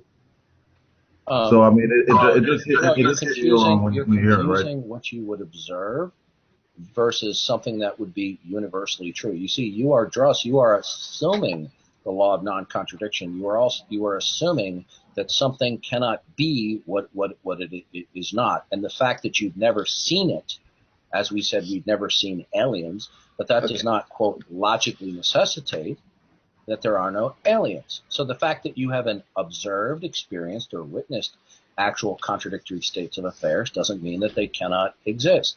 The bottom line is simply I'd like to respond to that point. Agnostics and skeptics out there try to reason, you have to borrow from the Christian world, and you have to take phrases like "to the impossibility of the contrary," like Brenda did. But you see, Brenda didn't establish that any absolutes exist, and Druss tried to jump in and rescue Brenda by saying it's just something that we believe. It's conventional. Well, skeptics, you got to do a lot more work than that. You're failing hold on. all counts here. We don't need absolute. Give me an absolute that you can demonstrate is the case in such a way that you cannot be wrong. Okay? Can any of you do that, please? Why do we need to give you an absolute anything? when we don't claim that, or at least I don't claim that. Okay, good. If you're not claiming that there are any absolutes, no, answer the then question. I'm sorry. Hold on a second. I was just switching from my Bluetooth to my speakers, and I did not hear the question. What was it? Why do we need to give you an absolute anything when that's not what we're claiming? Okay, he asked me to respond. Okay, I will be brief. Okay, if you tell me that my reasonings and my words about reality do not comport to an absolute, then what you would be saying is my words and reasonings don't comport with a non-absolute. Why is my reasoning obligated to align itself with a non-absolute that you hold to? Due to the impossibility of it being otherwise. Okay, you haven't demonstrated that there's any such impossibility. In order to do so, you have to demonstrate that there's an absolute. No. Yeah, but you're the only one who's claiming. Hold on, you're the only one in the room who's claiming an absolute, though. We're not. I mean, and you're trying to prove. Okay, I know this is hard. I know this is hard for you to understand. When Brenda claims that something is impossible, that is an invocation of an absolute. In other words, it could not be otherwise. Okay. The law of I've got a question for Dawkins here on this. You show me how definitionally you can prove that the law of non-contradiction does not apply. You can't. I don't have to. You can't. Oh. The whole point. Hold on a second. When you say can't, again, you're invoking an absolute, Brenda. Well, no, you can't prove or disprove. You cannot verify or falsify the law of non-contradiction. That's an absolute statement. Any proof. Guess what? Then I can dismiss everything what you just said because when you say that, that's self-refuting. That's self-refuting. No, it's not self-refuting. It's any attempt to verify or prove or falsify or disprove the law of non-contradiction must necessarily use those laws in its proof. Is that true? Yes. Okay, that's true. How are you able to ascertain what is true? Well, we heard everything you said, due to the impossibility of it being otherwise. Okay, Brenda, you are a walking, talking cliche and slogan machine. It makes you look very bad when you simply repeat cliches. If you are going to say that something is impossible, you need to establish in such a way that you cannot be wrong that an absolute exists. Now, how can you, given your attributes, demonstrate any absolute exists? Well, I mean, just because. I'm sorry, I thought I asked Brenda the question. It's an open discussion, and this isn't your room, so don't dictate who gets to talk. No, it's not my room, but why don't you wait your turn? In virtue of the law of non-contradiction being an axiomatic foundation, it is any argument attempting to prove or disprove the law of non-contradiction must necessarily be self-defeating. Because it is foundational and axiomatic. Right. No proof can be constructed. Axioms are not proven. Axioms are not proven. Okay, good. Is this axiom self-evident? I think it is. I think it is self-evident. Could you tell me how something is self-evident that is true in all times and all places? That is retarded. Oh my God. That doesn't make any sense, what you just said. Okay. Wow.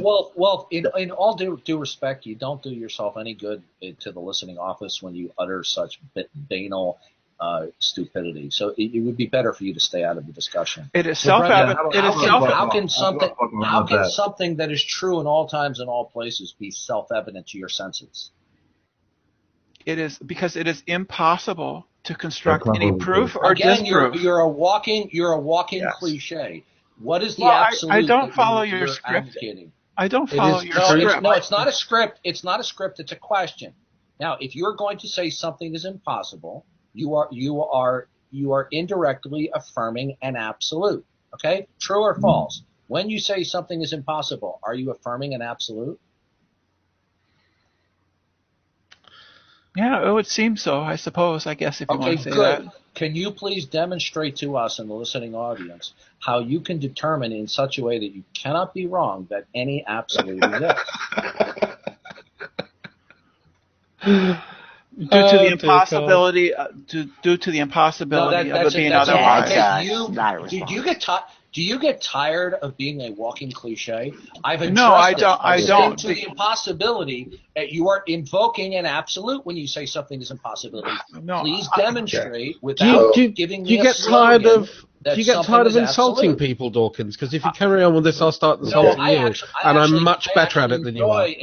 I actually enjoy insulting you, Trust. But Brenda, could you please demonstrate Well, to at us least how I you haven't got a determine that soundboard there's up any saying I'm absolute? coming into my dog's mouth. Okay, again, and now you're trolling the conversation. Oh, all right, trolling, Brenda. yes.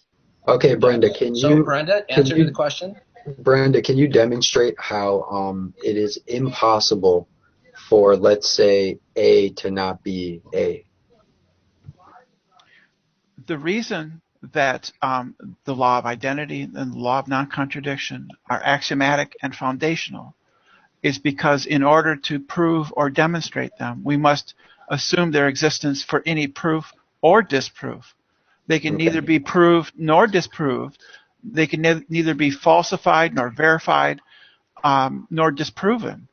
And I think that's what DD agrees with you about. Exactly. So basically, you're offering us a conception about reality for which you have no reason, no rationale, no justification whatsoever. They're the basis of rationality. That doesn't tell me anything. That just means that you've chosen to reason that way. Okay, it's definitional according to your rule. If you can have another way of reasoning, go ahead. Brenda, without giving me your slogan to the impossibility of the contrary, how can you determine that anything is absolute? Well, first I want to reply to people that feel upset with me because I sound like Floyd. Speak with Dawkins the way that I speak with him. I speak with Dawkins the way that I speak with him because this comports with my values as a human being, and simply with the fact that I allow Dawkins and other people to simply say what they have to say, and for other people to come to whatever conclusions they may wish to come to. So I do not feel necessarily that I am always being bullied. I might be, or railroaded, or overrun by other people. I am allowing them to speak the way they wish to speak, and whether this will allow the viewers or the listeners to reach their own conclusions based on what they see and hear with their own eyes. So that is my basis for how I treat Dawkins and other people, and how I would ideally like to treat all believers and non-believers. I'm still waiting for an answer to my question, Brenda. So anyway, as far as absolutes go, I can only simply repeat, they're foundational. They can't be proven or disproven, and that's simply where we begin. I don't know of any other way to go about it. Brenda, do you not believe in God because God hasn't been proven? I do not believe in God. I'm an atheist in the sense that I don't think that theists have presented me with a valid, non-logically contradictory definition of what a God is. Okay. Again, what you say is a non-contradictory definition. Yeah, based on my foundations of laws of logic. What you're saying is, when you say it's non-contradictory, and because the law of non-contradiction is an assumption on your part, what you're saying is you don't accept definitions that don't comport with your assumptions. That's all you're saying. So I'd like to repeat my question again. I'm not saying that. Repeat my question again. I'm not saying that. You cannot establish that anything is absolute then. I am not saying that. I would say that the laws of logic are absolute in the sense that they cannot be neither confirmed nor disconfirmed. They cannot be verified or disverified. Then you can't say they're absolute then.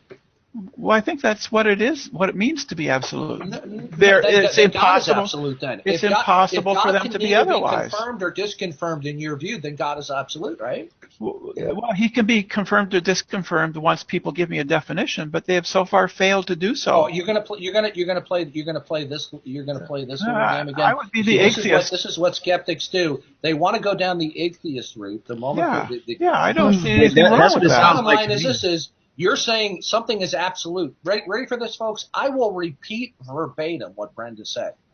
Right? Brenda said something is absolute. Something is absolute if it can neither be confirmed nor disconfirmed.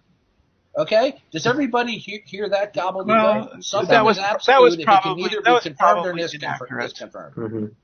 Okay, good. That was probably inaccurate. How can you determine that something is absolute? Go ahead. Due to the impossibility of it being otherwise. No, that's entirely circular. When you cite an impossibility, you are affirming an absolute. So how do you determine that something is absolute? Isn't that what something that is absolute would be? If something that's absolute, it cannot be other than what it is. Telling me that the law of identity cannot be anything other than what it is. When you say something is impossible, you are invoking an absolute. Tell me how you determine that anything is absolute. I want to say something, Brenda, if I could. For a second, please. You said something earlier that I thought was interesting. You said something along the lines of, that's the way that we reason, is with these laws, and if you want to reason a different way, feel free. Now, but here's the thing, though. I think that DD agrees with these this way that you want to reason, the law of identity and all that, identity and such. I think he's fine with that. I think he's fine with using that to reason. I think he's just saying, how do you know these things are actually true, though? The only person in the room that's claiming absolutes at the moment is Dawkins, and he's the only one that's not proving it. What we're saying, what I am saying is that things like the law of non-contradiction are true by definition. They are true because they cannot be otherwise. Yeah, that's what I. Wait a minute. Wait. How can you know they cannot be otherwise? Do you see what he just did? Wait. Hold on a second. Just a second ago, you just said that the only one claiming an absolute was Dawkins, but then you just made an absolute statement right immediately after. Because it's a foundational assumption. That's not absolute. So why are you saying? How are you able to determine making an absolute claim when you just made one of second right after a second right after the statement? Because by definition, something cannot be what it isn't. That's an absolute statement, man. Good. Okay, good. No. Here's the problem. Why are your definitions binding and obligatory upon my thought? I don't care if they are but your thought. That's how I view it. Okay, so good. Then what you were saying then that the laws of logic are merely man-made, man-contrived. And they're not binding and obligatory then. I don't believe I said that. No, I said that's how You said they're definitional. If they're definitional, they're I said they are Druss. true by definition because of the language that we use in the law. Then they're man-made, Druss. Fine. I mean, I think from the point of view of where you're coming from, it was human beings that thought them up. It was human beings that created the statement. Yes. That's not his position. Okay, Brenda wanted to have the floor because Brenda wants to say goodbye. I've got to rock and roll, guys, because I'm going to go and feed my kids, and the level of aggression in this room is now beyond what I feel morally comfortable with, and I'm going to start being horrible to people, and that's not my nature. Well, I've been here all morning. I need to go and do things. I appreciate everything everybody says. I do not feel that I am being always, well, sometimes maybe, but I do not feel that I am being bullied by Dawkins necessarily. I disagree with people who seem to think that I should be more aggressive and more assertive.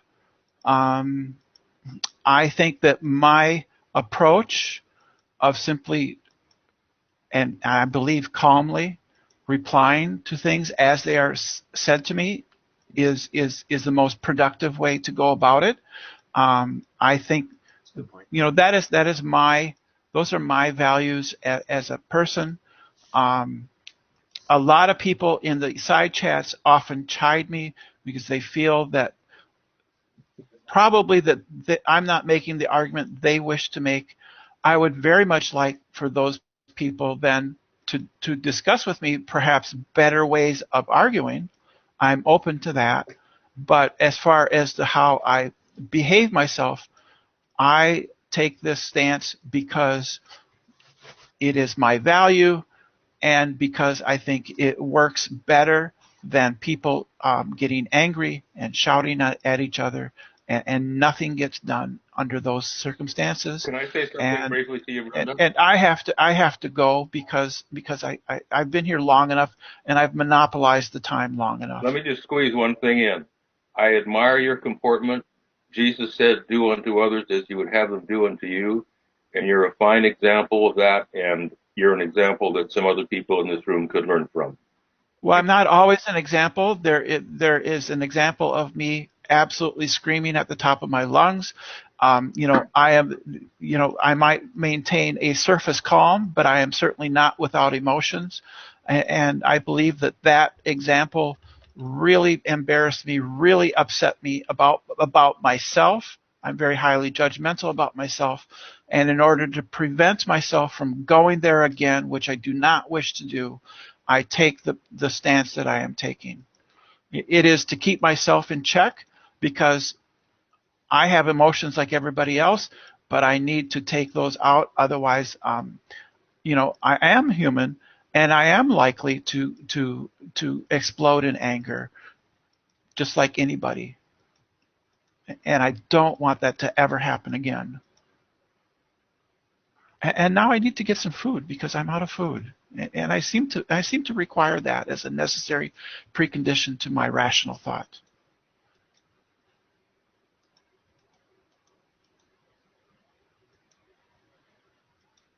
Well, I think we've seen on another successive day when I ask very simple, clear questions about Brenda's categorical statements about reality, just cliches, dodges, and slogans. So when Brenda says it to the impossibility of the contrary, and I ask, well, what absolute would there be? Then Brenda just says, well, due to the possibility of contrary. Yeah, but that's affirming an absolute. You'll notice that Brenda would not answer that question. Now, I'm not suggesting that Brenda left to evade. I'll take Brenda at his word that he's hungry. So, but I'm still waiting for any atheist who can demonstrate to me that any absolute actually exists. And I think Druss was a colossal failure. He slashed his philosophical throat when he said the laws of thought or the law of non-contradiction is simply definitional only. I mean, that is a massive, massive failure. Darth, can I ask? Can I make a quick comment? Oh, good. No, you go back once again. Real quick, I just wanted to make a quick comment. Ding, I don't know if you're, I don't know what your position is. I don't believe you're a Christian, but I just wanted to make a quick comment that he quoted scripture there in regards to Brenda's behavior, saying that do unto others as you would have them done unto you. Just wanted to commend you for quoting scripture and showing the essential nature of where such logic comes from. So, thank you. Yeah, but that morality that he espoused, Ding just evolved with it that way. I have a question for Beckel. I mean, isn't that the golden rule? Isn't that found in every philosophy ever made by humans? No, but it comes from God, not from atheism. That's what I wanted to point out. Mm-hmm. Well, I mean, I'm not saying that it comes from atheism. I'm just saying that it sort of encompasses a lot of religions and philosophies. Yeah, but all I wanted to point out was that it doesn't come from atheism. Atheism doesn't give an account for these kinds of things. That's why he had to quote scripture in order to congratulate Brenda's behavior in this whole conversation. I mean, well, sure. I mean, it's actually an answer to just one issue. I mean, it doesn't really address morality or anything else. No, that's fine. I mean, you guys can go back to the conversation. I just wanted to point out that atheism doesn't give an account for this. This is why Ding had to quote scripture. I mean, that's sort of no. What it was is he was attempting to attack me.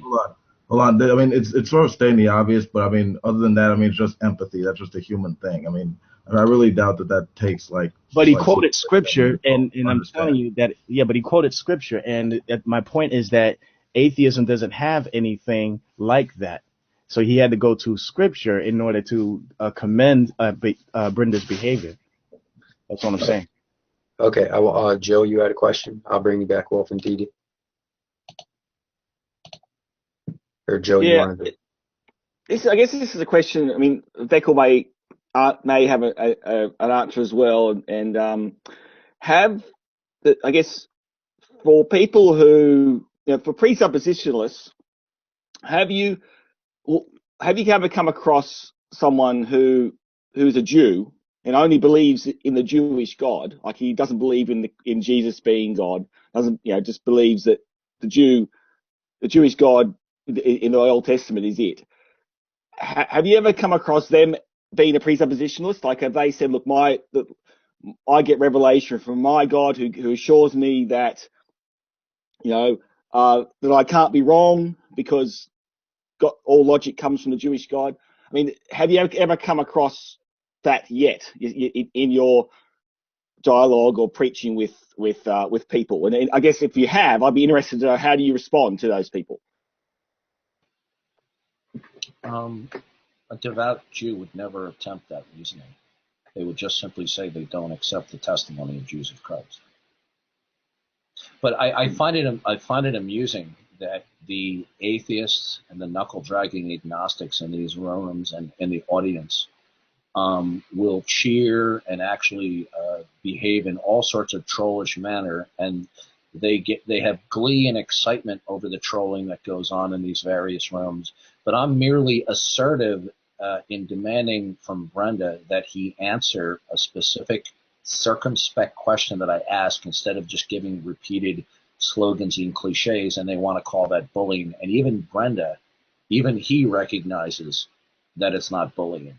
The problem is that the skeptics can dish it out in spades when it calls for histrionics or trolling, but the moment somebody is assertive in questioning their own worldview, they run away like a squirreled Girl Scout. I mean, it depends. I So mean, how do you? it depends if like you actually have an argument like set forth. Maybe if it's just sort of badgering a witness type of thing, it becomes sort of repetitive and kind of. There was no badgering. It's not. I'm not badgering. I wasn't badgering Brenda. When Brenda makes certain categorical statements, and I ask him how he determined that, all I get are cliches. And then all I get is, well, these are our axioms. Well, if you look up the definition of axiom, the axiom is either defined as something that is unprovable or, quote, that it's something self-evident. Either way, Brenda would go with that for the